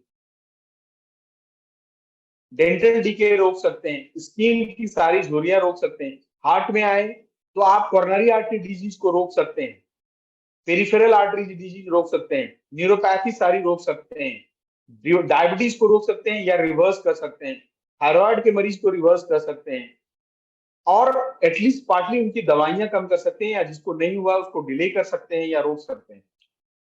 तो ये तो बेसिक पैथोजेनेसिस हुआ कि अगर हम डाइट में इंटरवीन करेंगे, कैसे हमारा डाइट खराब हो रहा है और उसकी वजह से कैसे हमारा डिजीज प्रोसेस हो गया, चेंज हो रहा है। अब अगर आप इंटरवेंशन के लेवल पे जाएं तो क्या कर सकते हैं? अब डिजी वन बाय वन चले। अगर कोई यंग आदमी है, अगर उसका लिपिड प्रोफाइल खराब हो गया है, दैट इज उसका टोटल कोलेस्ट्रॉल बढ़ा हुआ है, या एलडीएल बढ़ा हुआ है, ट्राइग्लिसराइड बढ़ा हुआ है, आप ज्यादातर, ये बहुत कॉमन है, लोग प्रिवेंटिव चेकअप कराते हैं, उसके बाद रिपोर्ट गड़बड़ आती है, लोग चेक करते हैं। तो क्या करना चाहिए ऐसे मरीज को? अभी जो गाइडलाइन है मेडिकल साइंस का, वो कहता है कि ऐसे लोगों को दवा नहीं देनी चाहिए। तो क्या ऐसे लोगों को छोड़ देना चाहिए? बिल्कुल नहीं। ये आपके जो मास है, जो ज्यादातर लोग हैं जो इसमें फॉल करते हैं, यंग पॉपुलेशन है इंडिया का, जो जिसके अंदर जो रूटीन जो इन्वेस्टिगेशन खराब होने लगे, उनका शुगर थोड़ा बढ़ा आने लगा है, खाली पेट का शुगर नॉर्मल रेंज में तो है लेकिन वो फिर भी थोड़ा रेंज है, कोलेस्ट्रॉल थोड़ा सा गड़बड़ आ रहा है, थायराइड के रिपोर्ट्स बॉर्डर लाइन आने लगे, उनको क्या करना चाहिए? दवा तो हम दे नहीं सकते, गाइडलाइन नहीं करता है। तो ऐसे ऐसे मरीजों को न्यूट्रिशनल इंटरवेंशन में डालना चाहिए। क्या कर सकते हैं? स्पेसिफिक बात करें, आपको न्यूट्रिशन में कार्बोहाइड्रेट को, complex carbohydrate, fruit and vegetable बढ़ाना होगा। इससे क्या फायदा होगा? जब आप फ्रूट एंड वेजिटेबल को कार्बोहाइड्रेट के सोर्स के रूप में बढ़ाएंगे, तो आपका जो रॉन्ग कार्बोहाइड्रेट है उसके लिए जगह कम बनेगा, क्योंकि एक आदमी एक फिक्स अमाउंट ही खाना खाना खाता है। अगर उसके गुड न्यूट्रिशन का पार्ट बढ़ा देंगे तो बैड न्यूट्रिशन रिप्लेस हो जाता है। तो जो बैड कार्बोहाइड्रेट जो रिप्लेस होगा, उसकी वजह से उसको फायदा होने लगेगा। ठीक। अब अगर आप उसका डाइट सफिशिएंट नहीं हो रहा है, कार्बोहाइड्रेट का सोर्स, फ्रूट एंड वेजिटेबल का सोर्स बेटर नहीं है, you can supplement with so many of the good supplement you have in the Amway. अब फैट का सोर्स अगर कहें, तो फैट के सोर्स में हमें पॉली अनसैचुरेटेड फैट को बढ़ाना है, ज्यादा से ज्यादा करना है। तो कैसे कर सकते हैं? अगर डाइट की बात करें तो हम फैट में ऑयल अगर करें, तो जितने भी साइंटिफिक जितने ट्रायल हुए हैं, उसमें अगर ऑयल की बात करें तो ऑल रिफाइंड ऑयल को बाहर किया गया है। हाइड्रोजनेटेड जितने भी ऑयल एंड फैट हैं उनको बाहर कर दिया गया है। Oil among oil, the olive is one, जो कि एक मेडिटेरेनियन डाइट में ओलिव को बोलते हैं, जो कि one of the scientific diet है। दैट डाइट में आप mainly fruit and vegetable based diet है, और उसमें ऑयल का सोर्स अनकुक, वो कहते हैं कि ज्यादा गर्म ना करें, रिफाइंड ऑयल को हटा दें और बाकी बेस ऑयल रखें, नेचर में जो अवेलेबल ऑयल है उसको लें। ठीक है। इस तरह से आप फैट को जो कंजम्पशन है वो कर सकते हैं। सप्लीमेंट करने के लिए omega 3 mega doses you can take. Omega 3 के डोजेज 1 से 2 ग्राम तक भी ले सकते हैं, आप 1200 मिलीग्राम तक ले सकते हैं अगर थेरापेटिक इंटरवेंशन करना है। That is the guideline. आप खाली ओमेगा 3 की बात करेंगे, फैट आप अगर मैं प्रोडक्ट वाइज बात करूं या कंपोनेंट वाइज बात करूं, तो ओमेगा 3 एक ऐसा है जिसके ट्रायल बहुत सारे हुए हैं, अलग अलग कौन कौन सी बीमारी हुई, ब्रेन के स्ट्रोक पे हुआ है, coronary artery disease that is heart attack में हुआ है, एट्रियल फिब्रिलेशन में हुआ है,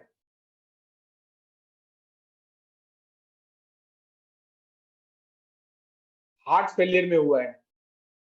तो अगर if you are giving omega 3 polyunsaturated omega chain polyunsaturated fat, you omega 3 you are giving, other than that, the brain development is very good, if the kid is taking omega-3 properly.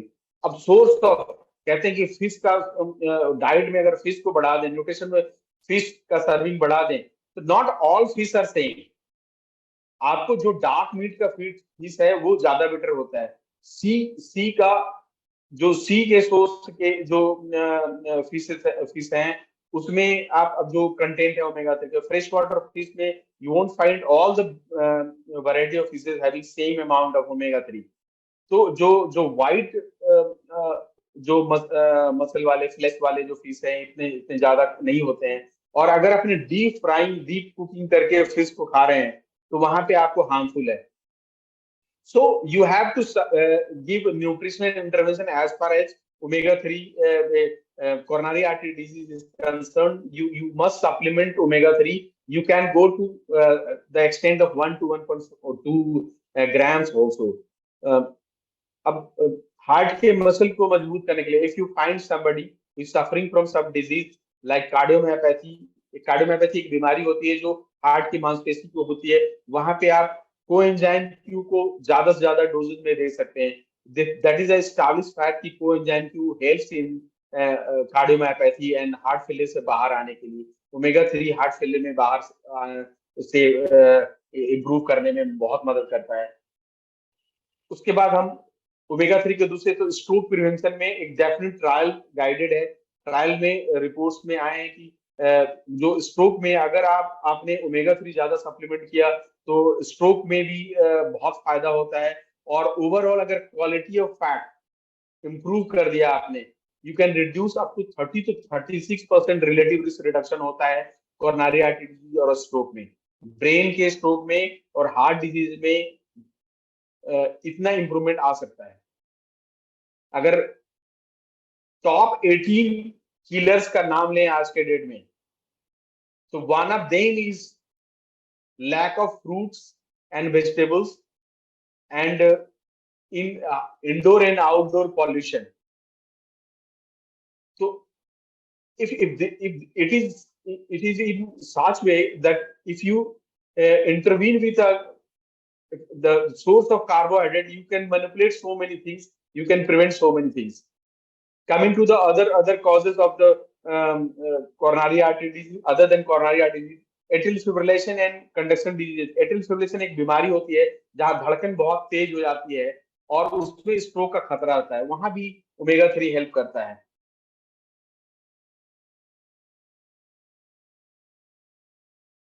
Vitamin D और calcium के भी बहुत सारे trials हुए हैं, और बहुत सारे ट्रायल्स हुए हैं जहां पे कि अगर विटामिन डी डेफिशिएंसी है तो विटामिन डी डेफिशिएंसी होने पे डेफिनेटली आप अगर उनको सप्लीमेंट करते हैं तो उनका बहुत फायदा होता है। मस्कुलर स्केलेटल मांसपेशियों और जोड़ पे तो होता ही है, साथ साथ हार्ट की मांसपेशियों और हार्ट के अंदर भी होता है। Although large trials are not there, still vitamin D deficiency must be tackled। और ओवरऑल कार्डियक, क्योंकि ब्लड का फ्लो पे भी इंपैक्ट होता है विटामिन डी का और कैल्शियम का, तो विटामिन डी डेफिशिएंसी मस्ट। अब इंटरनेशनल सोसाइटी जो ऑर्थोपेडिक सोसाइटी है वो कहता है कि 1700 to 2000 यूनिट आपको लेना चाहिए। अभी जो प्रोडक्ट आपके पास अवेलेबल है that gives you that much of the vitamin D. Calcium, magnesium, and zinc supplementation definitely enhances the pancreatitis function और इंसुलिन के रिसेप्टर को भी ज्यादा सेंसिटाइज करता है, इंसुलिन की सिक्रेशन को बढ़ाता है। ओवरऑल मसल में cardiac and non cardiac muscle में मसल के कॉन्ट्रैक्टिविटी को बढ़ाता है। तो इस तरह से आप विटामिन डी को कैल्शियम के साथ सप्लीमेंट कर रहे हैं तो you are gaining the health of the muscular, मांसपेशियों का भी हेल्थ सुधर रहा है और बोन का भी हो रहा है और हार्ट का भी हो रहा है। Moving ahead with other nutritional aspect of the heart, एक non specific cardio vitamin D deficiency के बारे में बताऊं। अगर mother is vitamin D deficient और अगर उस मदर को बेबी होता है तो many a time vitamin D deficiency can cause cardiomyopathy in the child. जो बच्चा है वो कमजोर हार्ट की मांसपेशी के साथ पैदा होता है। तो विटामिन डी डेफिशिएंसी को टैकल करना, और आपको पता है इंडिया में अगर if you people measure the vitamin D level, 10 लोगों का आप अगर मेजर करेंगे विटामिन डी, उसमें से 6-7 लोगों का या तो कम आएगा, डेफिशिएंट आएगा, या insufficient range में आएगा. इसका मतलब we Indians, even despite we are having so much of the sunlight throughout the year, still we are deficient in vitamin D. और vitamin D के deficiency की वजह से जो impact is not only कि मांसपेशी और जोड़ का ही केवल प्रॉब्लम नहीं होता, हार्ट के अंदर भी प्रॉब्लम होता है. ये एक विटामिन डी मल्टीपल सिस्टम को इम्पैक्ट करता है. अब अगर हम डाइट के बात करेंगे, जो साइंटिफिकली जितनी डाइट स्टडी की गई है, न्यूट्रिशन को स्टडी की गई है और उसके मैनिपुलेशन को अगर आप देखेंगे तो मोस्टली ये निकल के आता है, जो डाइट जो इंटरनेशनली जो एक्सेप्टेबल डाइट्स हैं, डैश डाइट, मेडिटेरियन डाइट और अदर जो डाइट है जो कि साइंटिफिक हार्ट की बीमारी में फायदेमंद है, तो उसको अगर आप समराइज करें तो दैट कंस्टिट्यूट ऑफ एक ऐसा डाइट जिसमें कि फ्रूट्स बहुत ज्यादा हैं, वेजिटेबल्स बहुत ज्यादा हैं. ऑयल का सोर्स को उन्होंने रॉ ऑयल, रिफाइंड ऑयल को बाहर किया है, ओलिव और अदर रॉ ऑयल को रखा है. फिश को उन्होंने स्पेस दिया है, fish must be there in the food. Carbohydrate के सोर्स के लिए मैंने बता दिया, फैट के सोर्स के लिए उन्होंने बता दिया है.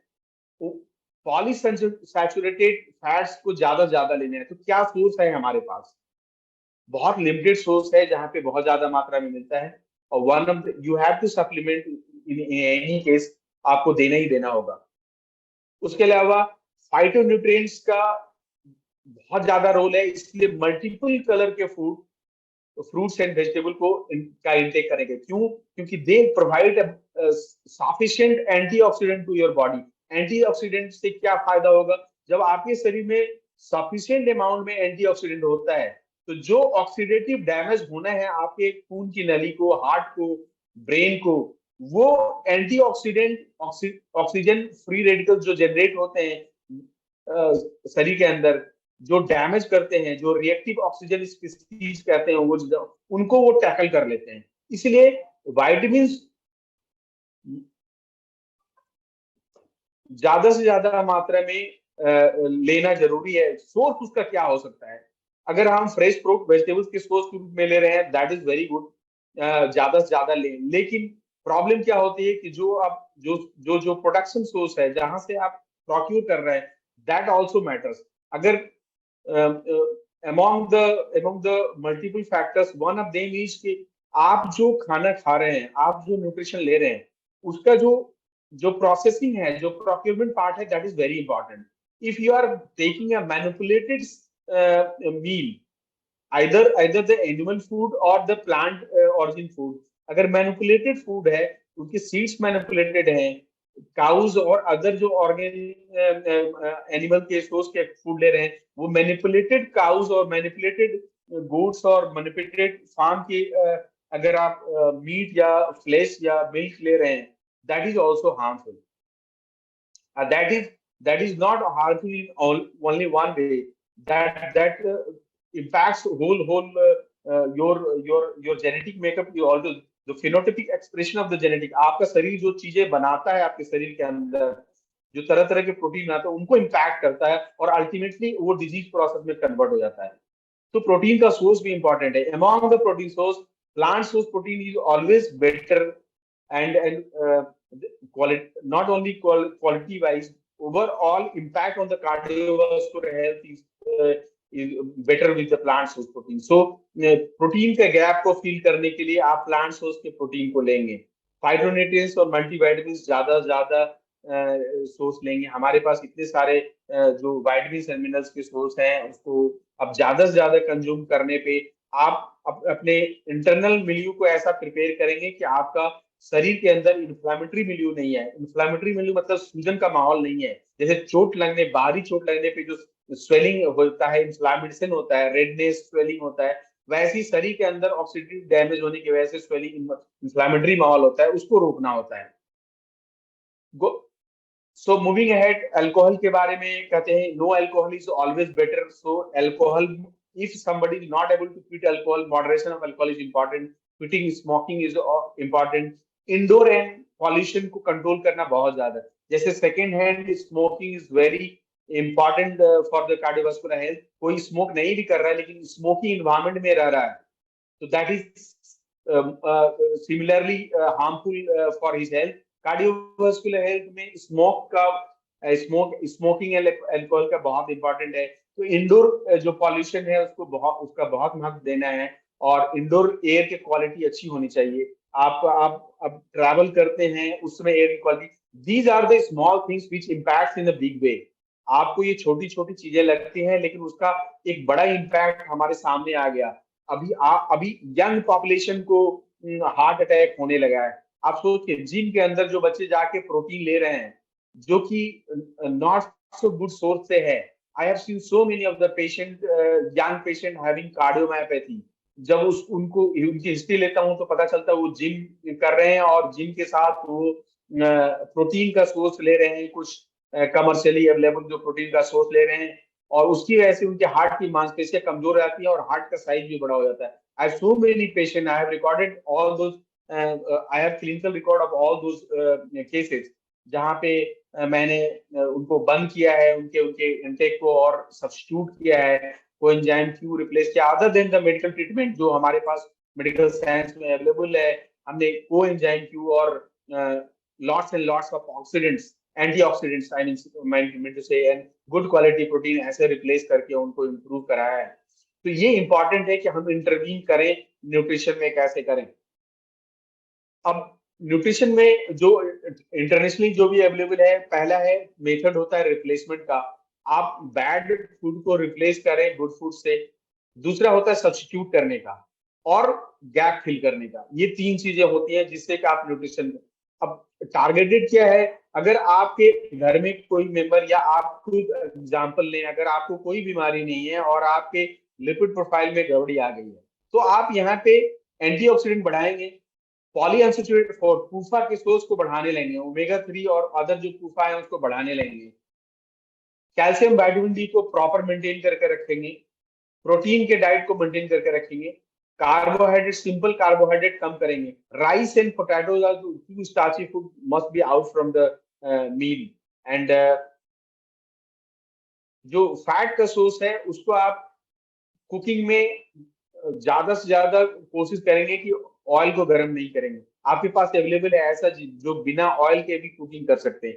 देख, अगर आप गहराई में जाएं तो इस पूरे प्रोडक्ट का बनाने का मतलब ही यही है कि आपको ऑयल को गर्म नहीं करना पड़ेगा। जब आप ऑयल को हीट करते हैं तो ऑयल ट्रांस फैट्स में कन्वर्ट होता है, और वो एक ऐसा फैट बनाता है। ऑयल और फैट को जब गर्म करते हैं तो एक ऐसा फैट में कन्वर्ट करता है that is directly harming your cardiovascular system. अगर ट्रांस फैट लेने वाले लोग, ज्यादातर लोग को कोरोनरी हार्ट की बीमारी हो जाती है।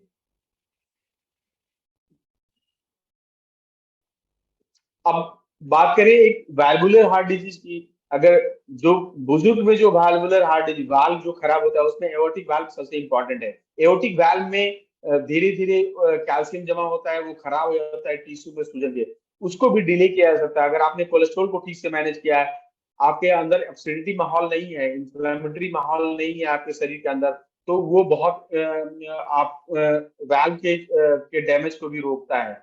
दूसरा, अगर आपका इम्यून सिस्टम बेटर है, तो रूमेटिक हार्ट डिजीज एक बीमारी होती है जो बच्चों में होती है वाल्व की। अगर आपका इम्यून सिस्टम बेटर होगा तो रेकरेंट इन्फेक्शन, थ्रोट इन्फेक्शन नहीं होगा। थ्रोट इन्फेक्शन रेकरेंट नहीं होगा तो आपके इम्यून सिस्टम जो है इन्फ्लेमेटरी रिस्पॉन्स नहीं लेगा। जब किसी भी आदमी को इन्फेक्शन बार बार गले में होता है तो इम्यून सिस्टम जो रिस्पॉन्स देता है इन्फ्लेमेटरी, उसी के डैमेज की वजह से वाल्व की बीमारी होती है, वाल्व डैमेज होता है, जिसको रूमेटिक हार्ट डिजीज कहते हैं।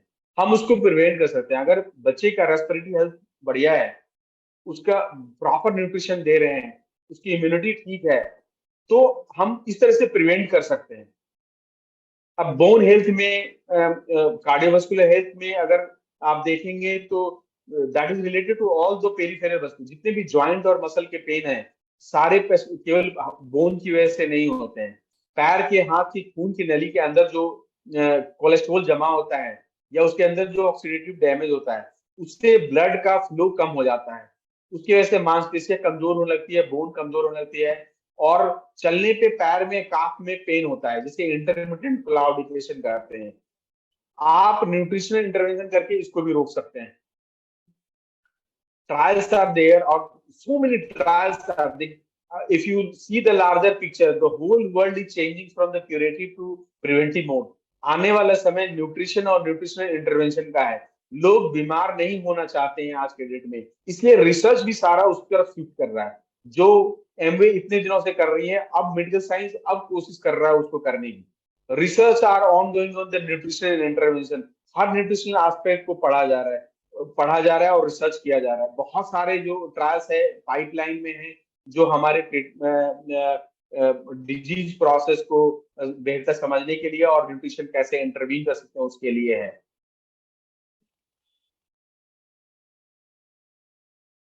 हार्ट की बीमारी के ज्यादातर कंपोनेंट्स को हमने कोशिश की है कवर करने की, फिर भी हम बारी बारी से देखते हैं।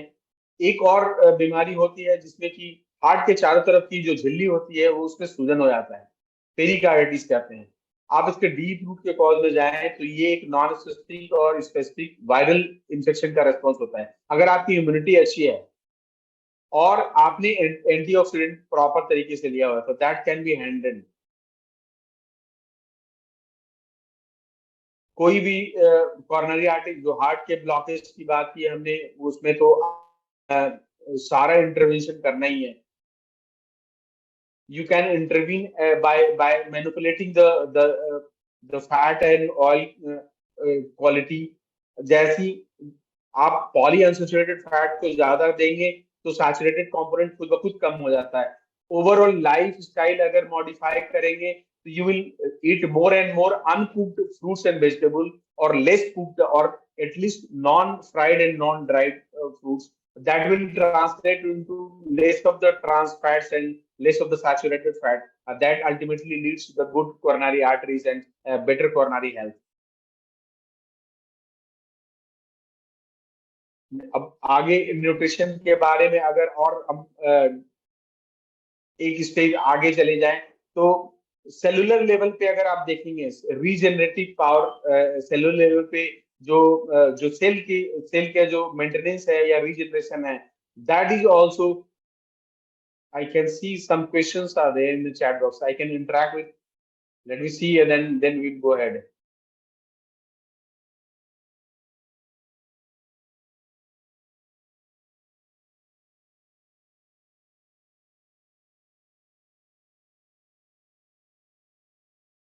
If somebody wants to ask any question, he can put that in the chat box. It will be. Now, as a common person, if you see the nutrition as a whole in cardiovascular,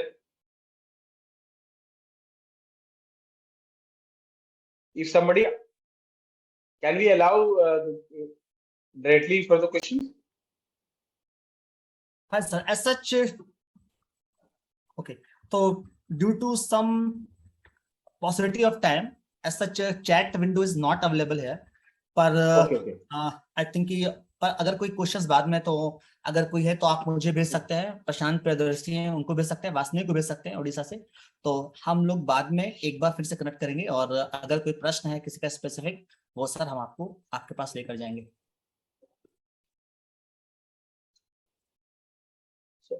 So I should go ahead or conclude? हाँ, yes sir, you can go ahead please. Okay. So going ahead with the cardiovascular health and nutrition as a whole, आपको देखना होगा कि nutrition as पूरी दुनिया का dynamic है, that is shifting from the curative to preventive। लोग बीमारी को ठीक करने से ज्यादा अब बीमारी को रोकने पे आ गए हैं। क्यों ऐसा ट्रेंड हो रहा है? क्योंकि everybody is born with the body which is not disease। We as a people, we as a person, as a society is creating an environment। हम लोगों ने ऐसा माहौल बनाया है जिसकी वजह से हमारा शरीर बार बार बीमार हो रहा है। एमवे एज ए कंपनी और की यही कोशिश है कि वो आपको अपने नेचुरल हेल्थ के स्टेट में ले जाए, रखे। तो उसके लिए न्यूट्रिशनल इंटरवेंशन के इतने सारे चीज हैं। अगर आपका हेल्थ प्रॉपर है तो उसको कैसे मेंटेन करें? मैं कह रहा हूं कि आने वाले समय ऐसा होगा कि even if you have some disease process already started, you can intervene with the nutrition so that you can achieve a good health। what are those methods which can be used? So first of all, make a diet habit such that your diet is more or filled with more complex carbohydrate. Like source of complex carbohydrate, everybody knows the source is vegetables. Beans you must add to these vegetables because these are the good source of the carbohydrate and good source of fats also. The nuts you can add, the essential oil and other things are there. Fat you have to set the bad fat and take the good fat. How to take good fat?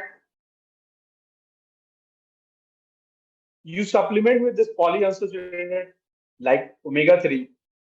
You stop using refined and other hydrogenated fats. You stop eating the over dried and overcooked and deep fried foods. Canned foods are no. Pickle foods are no. That has lots and lots of trans fats and also lots and lots of the salt content. Then you enrich your food with maximum vitamins and minerals, either from the natural source or the natural source which given in the form of tablet by Amway. There's so much of the good products are there. You take good things from the nature. If you are not able to fill whole the nutritional requirement, nobody can fulfill whole nutritional requirement just by having fruits and vegetable in their diet plan. So you have to fill that gap with the nutritional nutraceuticals.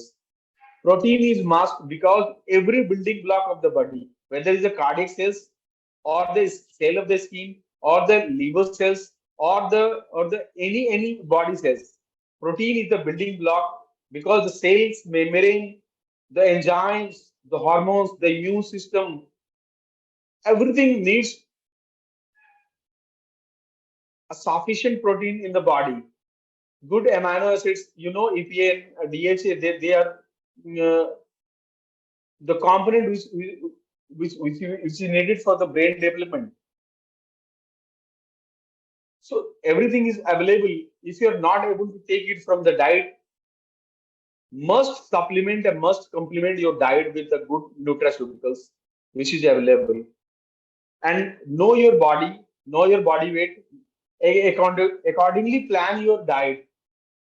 Have a baseline investigation if you want to, and then start the diet nutraceutical intervention. एक बारी एक base line आप ऐसा कर सकते हैं कि अगर आपने बेस लाइन किसी का इन्वेस्टिगेशन प्रॉब्लम गड़बड़ है, किसी का थायराइड बॉर्डर लाइन है, शुगर बॉर्डर लाइन है और या कोलेस्ट्रॉल बॉर्डर लाइन है, आपको पता है ये तीनों चीजें ट्रांसलेट होंगी आगे जाके कार्डियोवास्कुलर डिजीज में.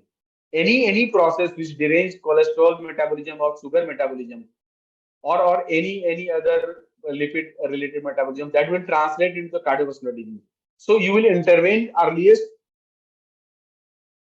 you intervene this process, the better result you will get as far as cardiovascular prevention is concerned. We are mostly concerned with the preventive aspect.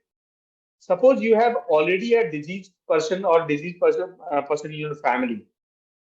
कोई ऐसा बंदा है जिसको ऑलरेडी हार्ट अटैक आ गया है या कार्डियोमायोपैथी हो गई है, ऐसे पेशेंट को जो ट्रीटमेंट चल रहा है दैट इज गुड, बट इनको सप्लीमेंट करना होगा आपको कोएंजाइम क्यू से, ओमेगा-3 से, lots and lots of the vitamins. Protein देखना होगा कि इनके डाइट बॉडी वेट के हिसाब से प्रोटीन सही मिल रहा है कि नहीं मिल रहा. फ्रूट एंड वेजिटेबल के सप्लीमेंट्स अगर देने पड़ सकते हैं, अगर आपके फ्रूट एंड वेजिटेबल के sufficient, is not taking multiple color and multiple type of fruits and vegetables, that is almost always impossible to take for anybody. You must supplement, you must take these supplements also. तो आप वहां पे once you are adding nutrition to the existing treatment, your treatment outcome becomes superior.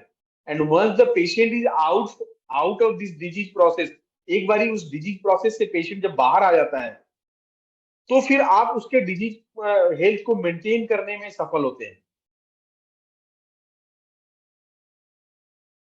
तो there are 3 aspects. एक age group है जहां पे disease process नहीं है, यंग पेशेंट्स हैं, वहां पे हमें प्रिवेंटिव के प्राइमोडियल प्रिवेंशन के रूप में उनके डाइट को ऐसे रखना चाहिए जो आगे जाके कार्डियोवास्कुलर डिजीज ना हो। एक जिनमें की डिजीज प्रोसेस थोड़ा शुरू हो गया, उनके बेसलाइन इन्वेस्टिगेशन थोड़े बहुत खराब होने लगे, उनको डाइटरी इंटरवेंशन के साथ न्यूट्रास्यूटिकल इंटरवेंशन थोड़ा एग्रेसिव होकर देना चाहिए।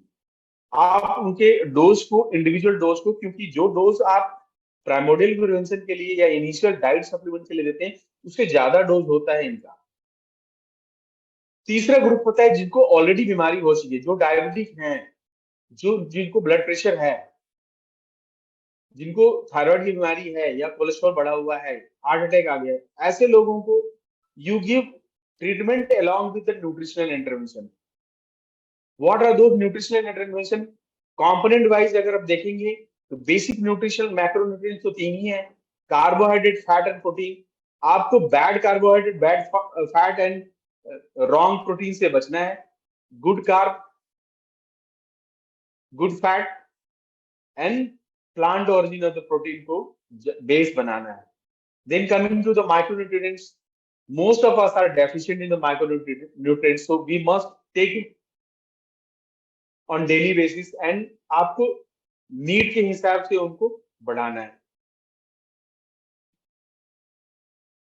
ऑक्सीडेटिव डैमेज जितना कम होगा बॉडी का, डिजीज प्रोसेस उतना ही डिले होगा। एथेरोस्क्लेरोसिस जो ब्लॉकेज की प्रक्रिया है उसको भी इन्फ्लेमेटरी डिजीज कहते हैं।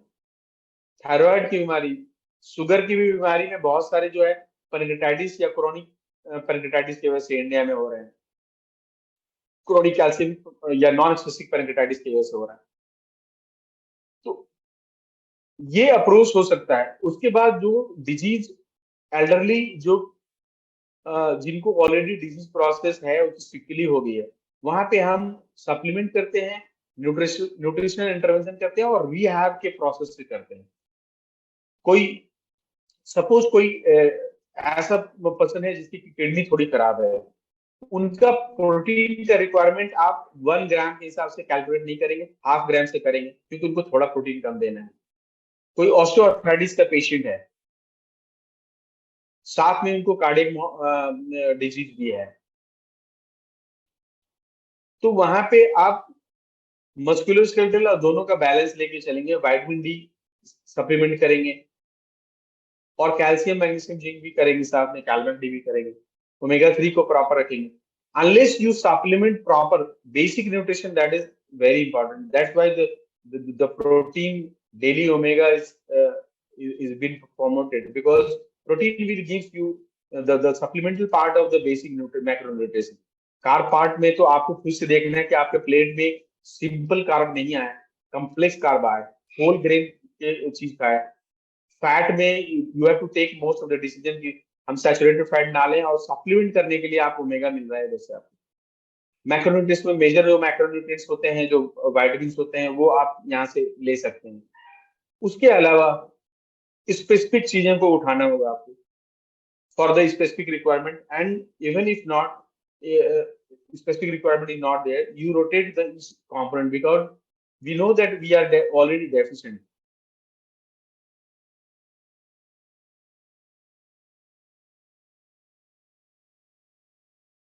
अब न्यूट्रिशन के बारे में जो आने वाले समय में मैं बताऊं कि nutrition, many of these are already been incorporated in text book में भी इनकॉर्पोरेट होते काफी हो गए हैं।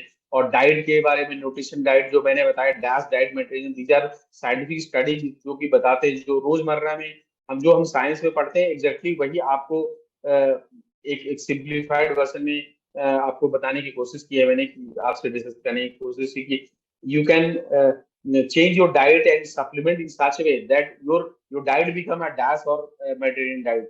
Mediterranean diet में भी यही है, आप डेयरी प्रोडक्ट को कम करते हो, और लेते भी हो तो स्किम्ड मिल्क के साथ लेते हो।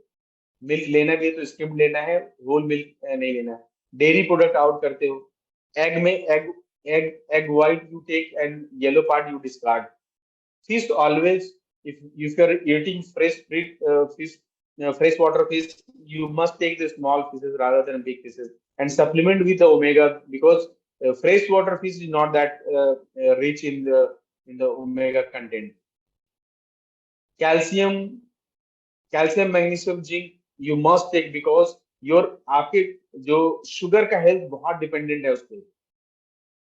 विटामिन डी डेफिशिएंसी नहीं होना चाहिए, क्योंकि विटामिन डी डेफिशिएंसी होने से केवल आपकी मांसपेशी, not only the muscles of the legs and arms are weak, your cardiac muscle also gets suffers.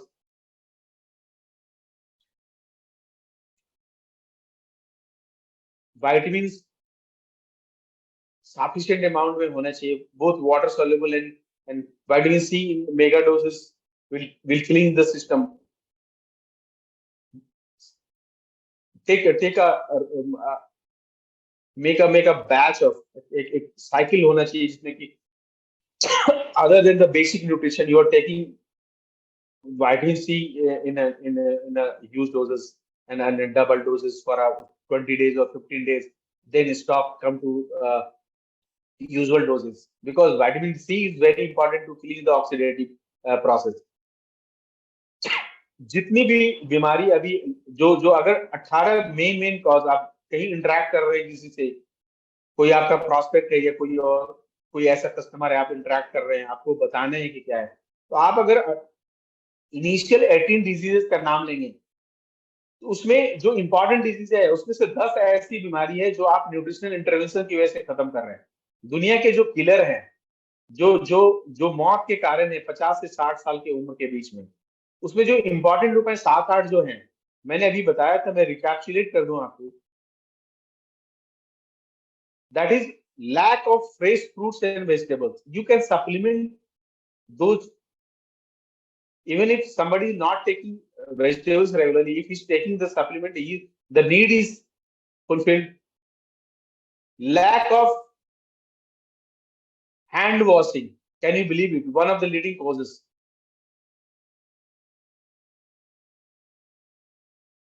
Indoor pollution and outdoor pollution. Smoking and second-hand smoking. Glucose intolerance. You have solution for everything in this. You can solve the indoor pollution and outdoor pollution. You can solve the glucose. वैसे लोग जिनको sugar नहीं है, लेकिन sugar normal से ऊपर है थोड़ा भी, they all are at risk. These are the groups where you can intervene with the nutrition. And believe me, disease process, जितने लोग डिजीज है, जितने लोग रोगी हैं, जितने पेशेंट्स हैं, उनसे 1000 टाइम ज्यादा लोग हैं जिनको की ऐसे कंडीशन है, जिनका कोलेस्ट्रॉल बढ़ना शुरू हो गया, अभी हार्ट अटैक नहीं आया. ये ऐसे ग्रुप है जहां पे न्यूट्रिशनल इंटरवेंशन की जरूरत है. डायबिटीज नहीं है लेकिन शुगर नॉर्मल से थोड़ा ऊपर है. You have to intervene with this basic nutritional approach. यही होना चाहिए. क्यों? क्योंकि pathological process is same whether the disease is diabetes or disease is coronary artery disease. Blood vessel damage हो रहा है, हार्ट का हो या पैनक्रियाज का हो या लीवर का हो, बेसिक इन्फ्लेमेटरी मिल्यू यही चल रहा है. तो अगर ऐसे लोग जिनकी संख्या ज्यादा है, डॉक्टर टारगेट करता है बीमार लोगों को, लेकिन मेजोरिटी जो बीमार नहीं है आज के डेट में, उनकी समस्या है कि वो फ्यूचर में बीमार हो सकते हैं. They are the target group for the nutritional intervention. और एथेरोस्क्लेरोसिस की प्रोसेस 2 साल की उम्र से शुरू हो जाती है. 2 साल की उम्र से, 2 साल के बच्चे की उम्र जब होती है, उसके बाद से खून की नली में गड़बड़ी होनी शुरू हो जाती है, अगर उसका डाइट और इन्वायरमेंट खराब हो जाती है. आज के डेट में हमने सैकड़ों ऐसे पेशेंट का रेशियो देकर बनाया है जिसमें 20 to 30 इयर्स के बीच में हार्ट अटैक हुआ है. क्यों हुआ ये हार्ट अटैक? ये नॉर्मल एजिंग प्रोसेस तो नहीं है. वी आर नॉट, अगर कोई बंदा 25 साल की उम्र में हार्ट अटैक हो रहा है, they are not, these people are not having heart attack or myocardial infarction due to age. Aging is not there. 70 साल के किसी आदमी को, बुजुर्ग को अगर हार्ट अटैक होता है that is due to ageing, but 25 साल का बंदा अगर हार्ट अटैक हो रहा है, उसको शुगर हो रहा है, that is not due to ageing. ये हमने क्या किया है, हमने अपने खान पान और रहन सहन से अपने ऑर्गन को उसके वास्तविक जो बायोलॉजिकल एज है उससे ज्यादा बूढ़ा कर दिया। The organ of the body is older than the actual biological age of the patient. 25 साल में हार्ट अटैक आने का मतलब हुआ कि उस पर्सन का जो एक्चुअल एज 25 है, लेकिन हार्ट की खून की नली उनकी बुजुर्ग की तरह होगी। कैसे रोक सकते हैं हम इसको? वी आर टॉकिंग अबाउट कि अगर आपका एक्चुअल एज 25 हो तो आपके ऑर्गन का एज 25 से कम हो, दैट कैन बी अचीव। एक 25 ईयर का आदमी अपने कार्डियक कंडीशन को इस तरह से स्ट्रॉन्ग कर सकता है कि उसके बायोलॉजिकल एज से उसका एक्चुअल एज से उसके ऑर्गन का जो एज वो कम हो। कैसे कर सकते हैं? Just by preventing the oxidative damage by using proper nutritional intervention and nutraceutical. आपके शरीर में जो भी गलत चीज हो रहा है उसको आप आइडेंटिफाई करें। कार्बोहाइड्रेट में जो बल्क हमारे जो ईटिंग बिहेवियर है उसमें हम कार्बोहाइड्रेट बहुत ज्यादा लेते हैं, तो कार्बोहाइड्रेट के सोर्स को आइडेंटिफाई करें, होल ग्रेन ज्यादा कंज्यूम करें, रिफाइंड ग्रेन इस्तेमाल बिल्कुल ना करें, कुकिंग के प्रोसेस को चेंज करें, ऑयल को ज्यादा गर्म नहीं करना है, बार बार ऑयल को यूज नहीं करना है। फैट के कंजम्पशन में देखें, जहां सैचुरेटेड फैट है, घी और हाइड्रोजनेटेड फैट है, उनको बाहर करें। बेसिक ऑयल जो है उसको इस्तेमाल करें, रिफाइंड बिल्कुल इस्तेमाल ना करें। अपने शरीर में oxidant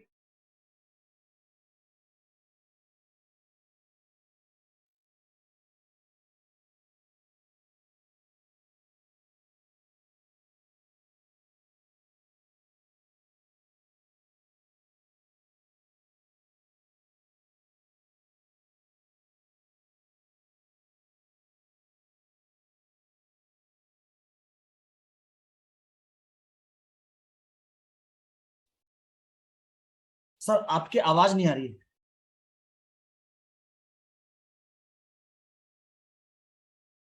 I think there some connectivity issue. Sir आप सुन पा रहे हैं?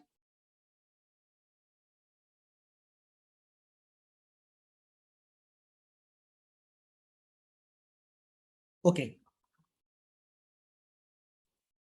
फाइन। तो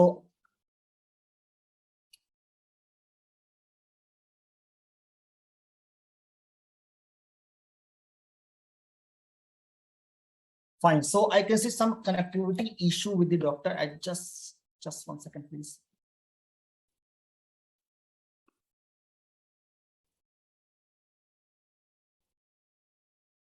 फाइन।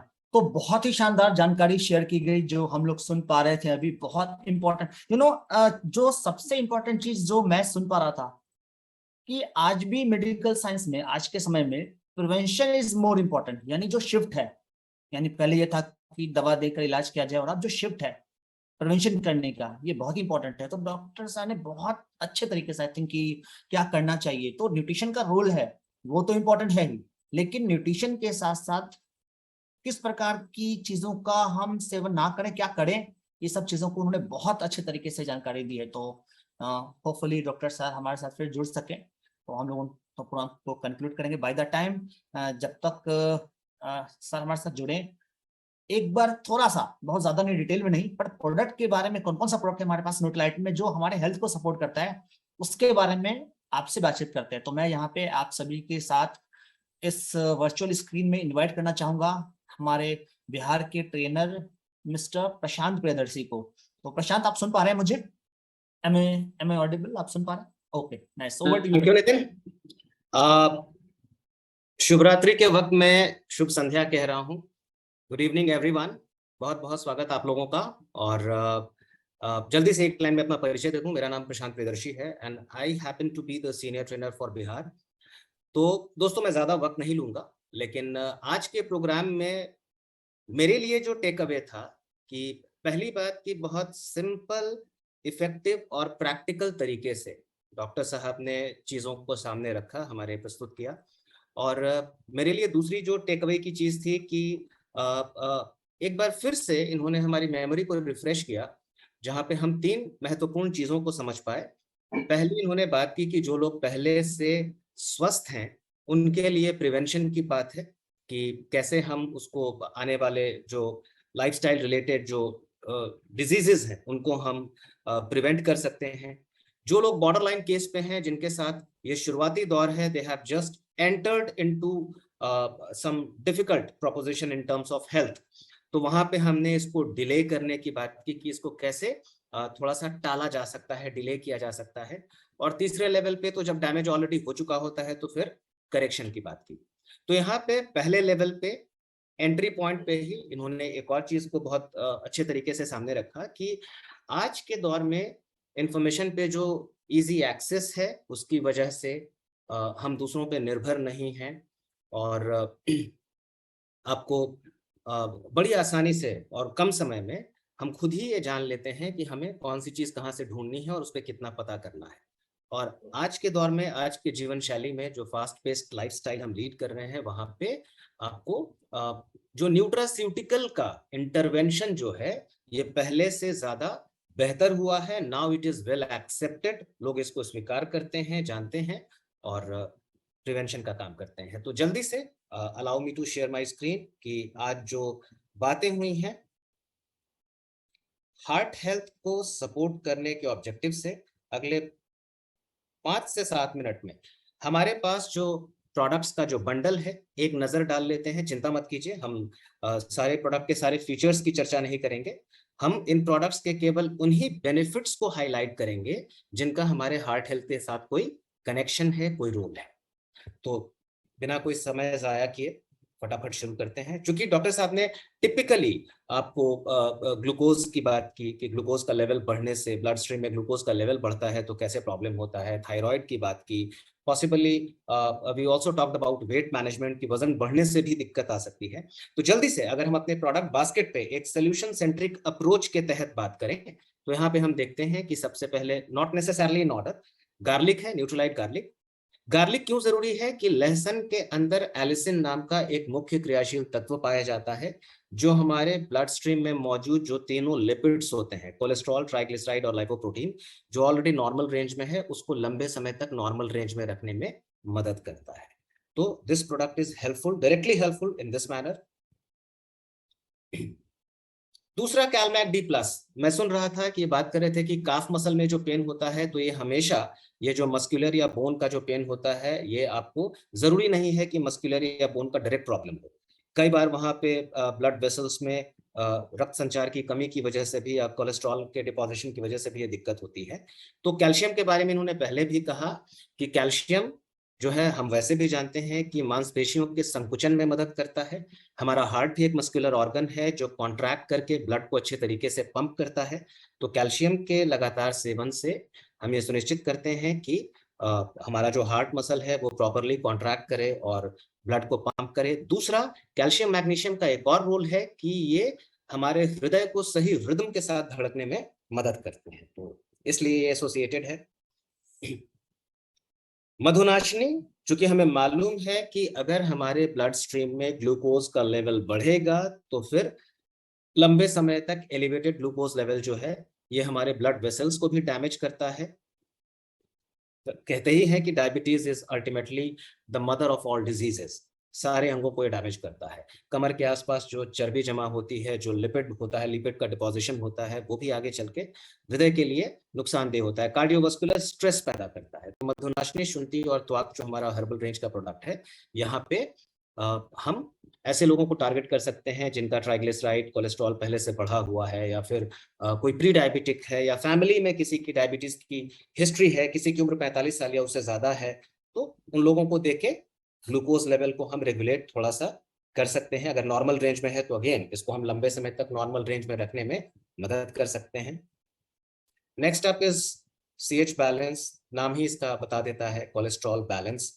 और यहाँ पे अगेन हमारे ब्लड में जो CH है, जो कोलेस्ट्रॉल है, जो नॉर्मल रेंज में है, उसको लंबे समय तक नॉर्मल रेंज में रखने में मदद करता है। क्योंकि ये प्रोडक्ट जो है ग्रीन टी के अंदर पाए जाने वाले 2 फाइटोन्यूट्रिएंट्स, कैटेचिन्स और थियाफ्लेविन्स, की मौजूदगी से बना है, इनका प्रेजेंस होता है। और ये दोनों जो फाइटोन्यूट्रिएंट्स हैं हमारे इंटेस्टाइन में जो कोलेस्ट्रॉल होता है इसको अपने साथ चिपका के बॉडी से बाहर निकालने में मदद करते हैं। कोएंजाइम Q10 के बारे में स्पेसिफिकली इन्होंने जिक्र किया था, एक बहुत ही कारगर शक्तिशाली एंटीऑक्सीडेंट जो फ्री रेडिकल डैमेज से हमारे शरीर की कोशिकाओं को बचाता है और वैसे भी सेल्यूलर लेवल पे एनर्जी डिस्पेंस करता है, कोशिकीय स्तर पे ऊर्जा का निर्वाह करता है। और हमें मालूम है कि हमारे सारे अंगों में जो हार्डेस्ट वर्किंग मसल है वो हमारा हृदय है, लगातार बिना रुके सतत काम करता रहता है, जिसके लिए इसको सबसे ज्यादा ऊर्जा की आवश्यकता होती है। और जिस अंग को सबसे ज्यादा मेहनत करनी पड़ती है और जिसको सबसे ज्यादा एनर्जी चाहिए, हम चाहेंगे कि उम्र दराज होने पे भी एटलीस्ट हमारा जो हार्ट है वो प्रॉपरली ऑप्टिमली फंक्शन करता रहे और उसके लिए जो पर्याप्त मात्रा में उसको ऊर्जा चाहिए वो हम यहाँ कोएंजाइम Q10 के माध्यम से प्रोवाइड करते रहे। सैल्मन ओमेगा 3 का बहुत बार अप्रत्यक्ष रूप से जिक्र हुआ। पॉली अनसैचुरेटेड फैट्स के बारे में हमने बात की, फिर हमने ट्रांस फैट के बारे में बात की। तो ओमेगा 3 जो है हमें मालूम है कि फाउंडेशन रेंज का एक महत्वपूर्ण स्तंभ होने के साथ साथ डायरेक्टली हमारे हार्ट हेल्थ को सपोर्ट करता है, क्योंकि इसके जो दो टाइप्स हैं EPA और DHA। EPA खासतौर पे हमारे रक्त संचार को बेहतर करते हुए ट्राइग्लिसराइड को कम करके हार्ट हेल्थ को सपोर्ट करता है। और बहुत बार डॉक्टर साहब ने चर्चा की कि हमारे शरीर के अंदर जो इन्फ्लेमेशन का जो प्रॉब्लम होता है, तो हमें मालूम है कि EPA और DHA दोनों संयुक्त रूप से हमारे शरीर को एंटी इन्फ्लामेटरी बेनिफिट्स भी प्रोवाइड करते हैं कि शरीर के अंदर कोई लालिमा, दर्द या सूजन की समस्या अमूमन नहीं होगी। और वर्ल्ड के बेहतरीन रिचेस्ट नोन सोर्स से हम निकालते हैं, ये इसकी स्पेशलिटी है। ऑल प्लांट प्रोटीन को भी यहाँ पे हम रख सकते हैं बिकॉज इस पे किया हुआ एक अध्ययन और शोध बताता है कि सोया पौधे के अंदर जो सोया आइसोफ्लेवोन नाम के फाइटोन्यूट्रिएंट्स पाए जाते हैं, फाइटोन्यूट्रिएंट जो पाया जाता है उसका अगर हम हायर इनटेक लेते हैं तो ये भविष्य में होने वाली हृदयगत बीमारियों के जोखिम को कुछ कम करने में मददगार है। और हमें मालूम है कि हमारा ऑल प्लांट प्रोटीन का एक मेजर सोर्स है सोया, गेहूं और पीला मटर ट्राइब्लेंड सोर्स कहते हैं, तो सोया एक मेजर सोर्स है। तो सोया का फाइटोन्यूट्रिएंट बेनिफिट भी इसके माध्यम से हमें मिल पाता है। देन वी हैव फाइबर दो तरीके से, एक तो फाइबर हमारे वेट मैनेजमेंट में मदद करेगा, वजन को व्यवस्थित रखने में मदद करेगा, जिससे जो आपको बढ़े हुए वजन की वजह से जो कार्डियोवास्कुलर स्ट्रेस हम झेलते हैं उसमें कमी आती है। दूसरा कि हमारे कोलेस्ट्रॉल को रिड्यूस करता है, तो डायरेक्टली इंपैक्ट करता है हार्ट हेल्थ को। और गैस्ट्रो इंटेस्टाइनल सिस्टम को भी क्लीन और हेल्दी रखने में मदद करता है, क्योंकि हमें मालूम है कि पुअर गैस्ट्रो इंटेस्टाइनल सिस्टम जो है वो भी हमारे कार्डियोवास्कुलर रिस्क या स्ट्रेस तो देता ही है, थोड़ा सा भार तो पड़ता ही है। तो फाइबर के द्वारा डायरेक्टली वजन को व्यवस्थित रखते हुए कोलेस्ट्रॉल को कम करके भी हम प्रत्यक्ष अप्रत्यक्ष रूप से अपने हृदय की सेहत को बरकरार रख सकते हैं। देन वी हैव डेली में हम सिर्फ एक लाइन कहना चाहेंगे जो हार्ट हेल्थ से रिलेटेड है कि भाई एसेरोला, चेरी, पार्सले, स्पिनच, वाटरक्रेस, अल्फाल्फा और कैरेट जैसे 6 अलग अलग जैविक तरीके से उगाए गए पौधों से निकाले गए फाइटोन्यूट्रिएंट्स का बेनिफिट हमें मिलता है। और ये ओवरऑल हमारे शरीर की कोशिकाओं को फ्री रेडिकल डैमेज से बचाते हैं, जिसमें हमारी हृदय की कोशिकाएं भी शामिल हैं। तो डेली भी यहाँ पे ऑटोमेटिकली शुमार कर लिया जाता है। नेचुरल बी इसलिए बिकॉज इसका भी एक स्पेसिफिक फंक्शन है कि हमारे नेचुरल बी में 7 अलग अलग प्रकार के विटामिन बी का ब्लेंड है, जिसमें B6, B9 और B12 ये 3 जो हैं इनका कॉम्बिनेशन हमारे रक्त में होमोसिस्टीन नाम का एक पदार्थ पाया जाता है, जिसकी सामान्य सीमा से अधिकता होने की वजह से आगे चल के कार्डियोवास्कुलर डिजीज होने की संभावना बढ़ती है। ये तीनों मिलके एलिवेटेड होमोसिस्टीन लेवल को कंट्रोल करने में मदद करते हैं, इसलिए इस प्रकार ये हेल्पफुल है। तो यहाँ पे दोस्तों ये हमारे पास ये 10 प्रोडक्ट का कलेक्शन है, बास्केट है। और यहाँ पे हम इसको बतौर प्रोडक्ट प्रेजेंट नहीं करते, रादर हम यहाँ पे इसको एक सोल्यूशन सेंट्रिक अप्रोच का नाम देते हैं कि आप इस बास्केट के द्वारा एक कॉम्प्रिहेंसिव सोल्यूशन आप सुझाते हैं, जिसका दूसरा एक प्रैक्टिकल बेनिफिट है। जैसे देखिए, अगर मैं 2 लाइन में इसको समअप करूं तो अगर हम 1-2 प्रोडक्ट लेके कहीं रिटेल करने जाते हैं तो क्या दिक्कत आती है? दिक्कत ये होती है कि अगर प्रोडक्ट बिका तो ठीक, नहीं बिका तो फिर हम खाली हाथ जीरो प्रोडक्टिविटी के साथ मन में नकारात्मकता, निराशा लेके वापस लौट गए। जब हम एक कॉम्प्रिहेंसिव सोल्यूशन, एक बास्केट के रूप में जब प्रेजेंट करते हैं, तो हमें मालूम है कि कस्टमर भी अंत में जाके अपने लेवल पे बार्गेन करेगा। लेकिन चूंकि हमने इतने अच्छे तरीके से एक बुके, एक गुलदस्ता प्रोडक्ट्स का सजाया है, तो इसमें से कुछ फूल तो निकलेंगे। 10 प्रोडक्ट अगर आप बतौर कॉम्प्रिहेंसिव सोल्यूशन किसी को सुझा रहे हैं, तो एक बात तो तय है कि आप 10 सुझाएंगे तो बार्गेन करने के बाद भी, आपको खींचतान के बाद भी 4-5 प्रोडक्ट तो कस्टमर को आप रिटेल कर ही देंगे। तो यहाँ पे आपकी प्रोडक्टिविटी हमेशा हाई रहती है, आपका सक्सेस रेशियो हमेशा हाई रहता है। रिजल्टेंट ये होता है कि आप हमेशा अपबीट रहते हैं, मोटिवेटेड रहते हैं, आपका कॉन्फिडेंस लेवल हाई होता है, और आप दूसरों को भी अपने उदाहरण के द्वारा प्रेरित कर पाते हैं। तो ये एक क्विक, सिर्फ मैं कहूंगा कि रिकलेक्शन था प्रोडक्ट्स का, कि किस तरह से इस बास्केट के थ्रू हम एक कॉम्प्रिहेंसिव सोल्यूशन रेकमेंड कर सकते हैं। तो चूंकि एक्चुअली समय की कमी है and we have exceeded the timeline, तो मेरी तरफ से इतना ही। Back to Nitin. Thank you. Thank you Prashant. और बहुत अच्छे तरीके से आपने बहुत ही कम समय में बहुत ही ज्यादा जानकारी दी है, और प्रोडक्ट का क्या रोल है ये हमने आपसे अभी जाना, और बहुत ही इंपॉर्टेंट है। और आगे भी हम लोग जो डिफरेंट ट्रेनिंग कर रहे हैं और करते रहेंगे, वहाँ पे हार्ट को हेल्दी रखने के लिए जो जो प्रोडक्ट है उसके बारे में विस्तार से चर्चा होती रहेगी। पर हमारे साथ डॉक्टर फिर से जुड़ चुके हैं, सर हमारे साथ फिर से जुड़ चुके हैं। तो एक बार उनसे रिक्वेस्ट करूंगा कि अपनी बात को यहाँ पे कंक्लूड करें, और ताकि हम लोग जल्दी से उनकी जो भी इस प्रोग्राम के आखिरी में वो कहना चाहते हैं, बताना चाहते हैं, वो जरूर से हमारे साथ शेयर करें, and then will close the programme. So over to sir. Sir आप सुन पा रहे हैं, मेरी आवाज आ रही है? बिल्कुल बिल्कुल, थैंक यू। Thank you. तो we already late in programme schedule जितना था उससे थोड़ा आगे चला गया, but to conclude everything, I would like to say that the goal of nutrition and nutritional intervention for me and for everybody else in the medical science or outside medical science is to prevent that disease process from developing in our body. If the disease process has already been started, to stop that process, and if that established disease process is damaged, to recover those damaged parts. कैसे करेंगे हम लोग इसको? to have to start everything healthy. If अगर ये सारी बीमारियां lifestyle से रिलेटेड है, तो उसका आंसर भी लाइफस्टाइल को बदल के ही होगा। लॉन्ग टर्म में जो आज के डेट में मेडिकल साइंस, अगर मैं कोरोनरी स्टेंट्स लगाता हूँ, पेस मेकर और कोरोनरी स्टेंट्स और हार्ट के डिफरेंट ऑपरेशंस करता हूँ, ये हमारा जो सबसेट है जिसका मैं इलाज कर रहा हूँ, they are the disease person. ये पूरी प्रक्रिया में एंड में आए हैं, इनको हार्ट अटैक हो चुका है। ये किसी घटना घटने के बाद जो रिकवरी होती है, that part we are actually dealing. मैं और मेरे जैसे जो इंटरवेंशन कार्डियोलॉजिस्ट हैं या डिफरेंट फील्ड के जो डॉक्टर हैं, दे आर डीलिंग विद ये डिजास्टर के बाद की कहानी हम डील करते हैं। जो बंदा heart attack, what we are trying to discuss and say that हमें जो बाकी जो पॉपुलेशन है जो अभी तक इस डिजास्टर का हिस्सा नहीं है, उसके बारे में सोचना है। बेशक हम लोग को डिजीज प्रोसेस, जिसको हार्ट अटैक आ गई है या जिसे हार्ट का ऑलरेडी डिजीज हो चुका है, उनको ट्रीट करना है और आगे रिहैब करना है। But majority population who are at the risk of the having, क्योंकि हमारा लाइफस्टाइल ऐसा बदल गया है, खान पान ऐसा बदला हुआ है, हमारे न्यूट्रिशनल गैप इतने बड़े हैं कि we all are at the risk of developing cardiovascular disease. और we as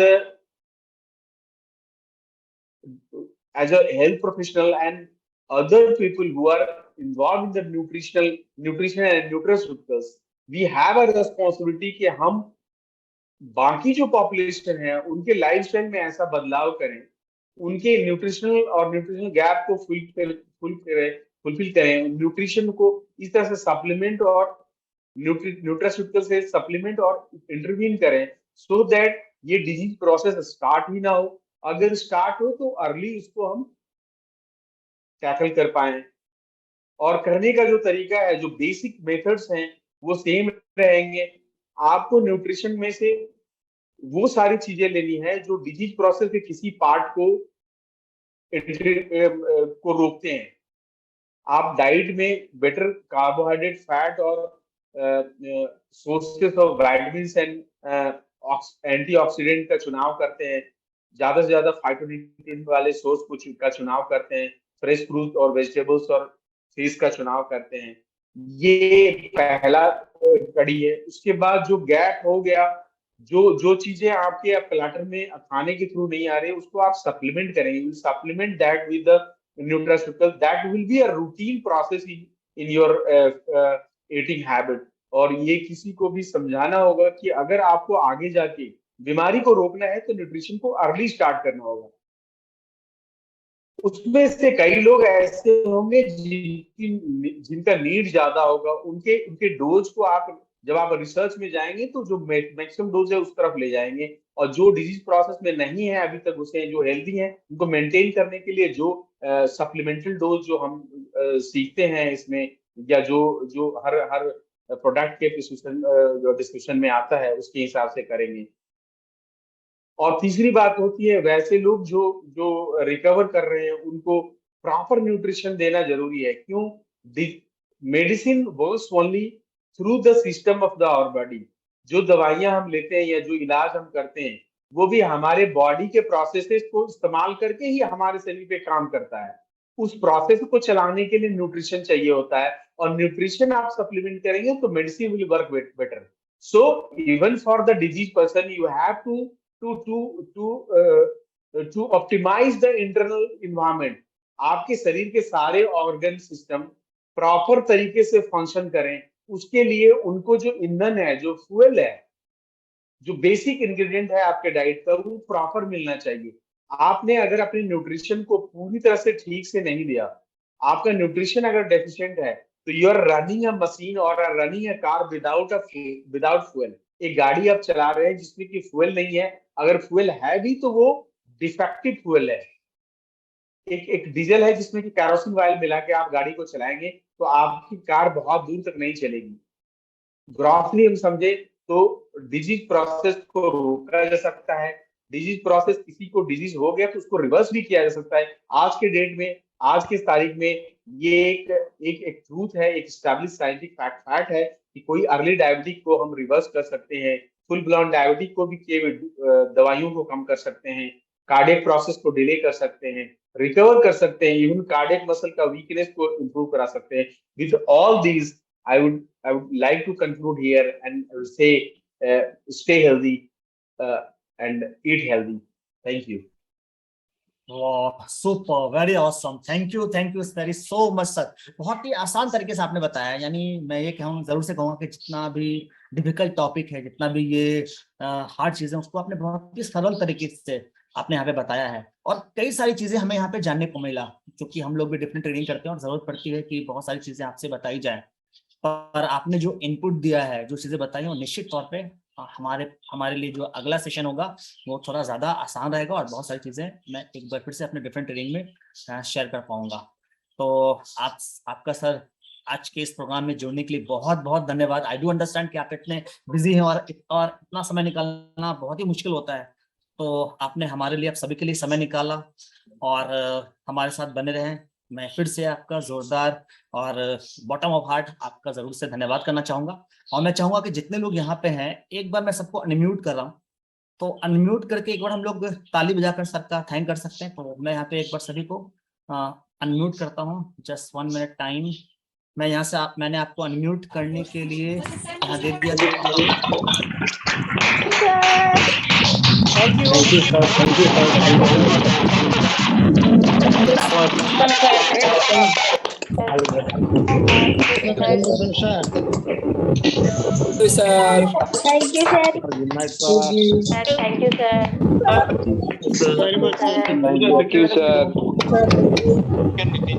Sharing, sir. Great session, sir. Thank you. Thank you so much, sir. Thank you. धन्यवाद sir. Very thank you, sir. Thank you. See you again. Thank you, sir. Thank you. Philip. Sir, you were great. तो thank you so much, और आप सभी का जो आज के इस प्रोग्राम में जुड़े हैं का बहुत बहुत धन्यवाद। आगे भी हम लोग इस तरह के प्रोग्राम करते रहेंगे, मिलते रहेंगे और फिर डिफरेंट बातें करते रहेंगे। So thank you, good night, stay safe, stay healthy, bye bye and take care please, and take care of your heart.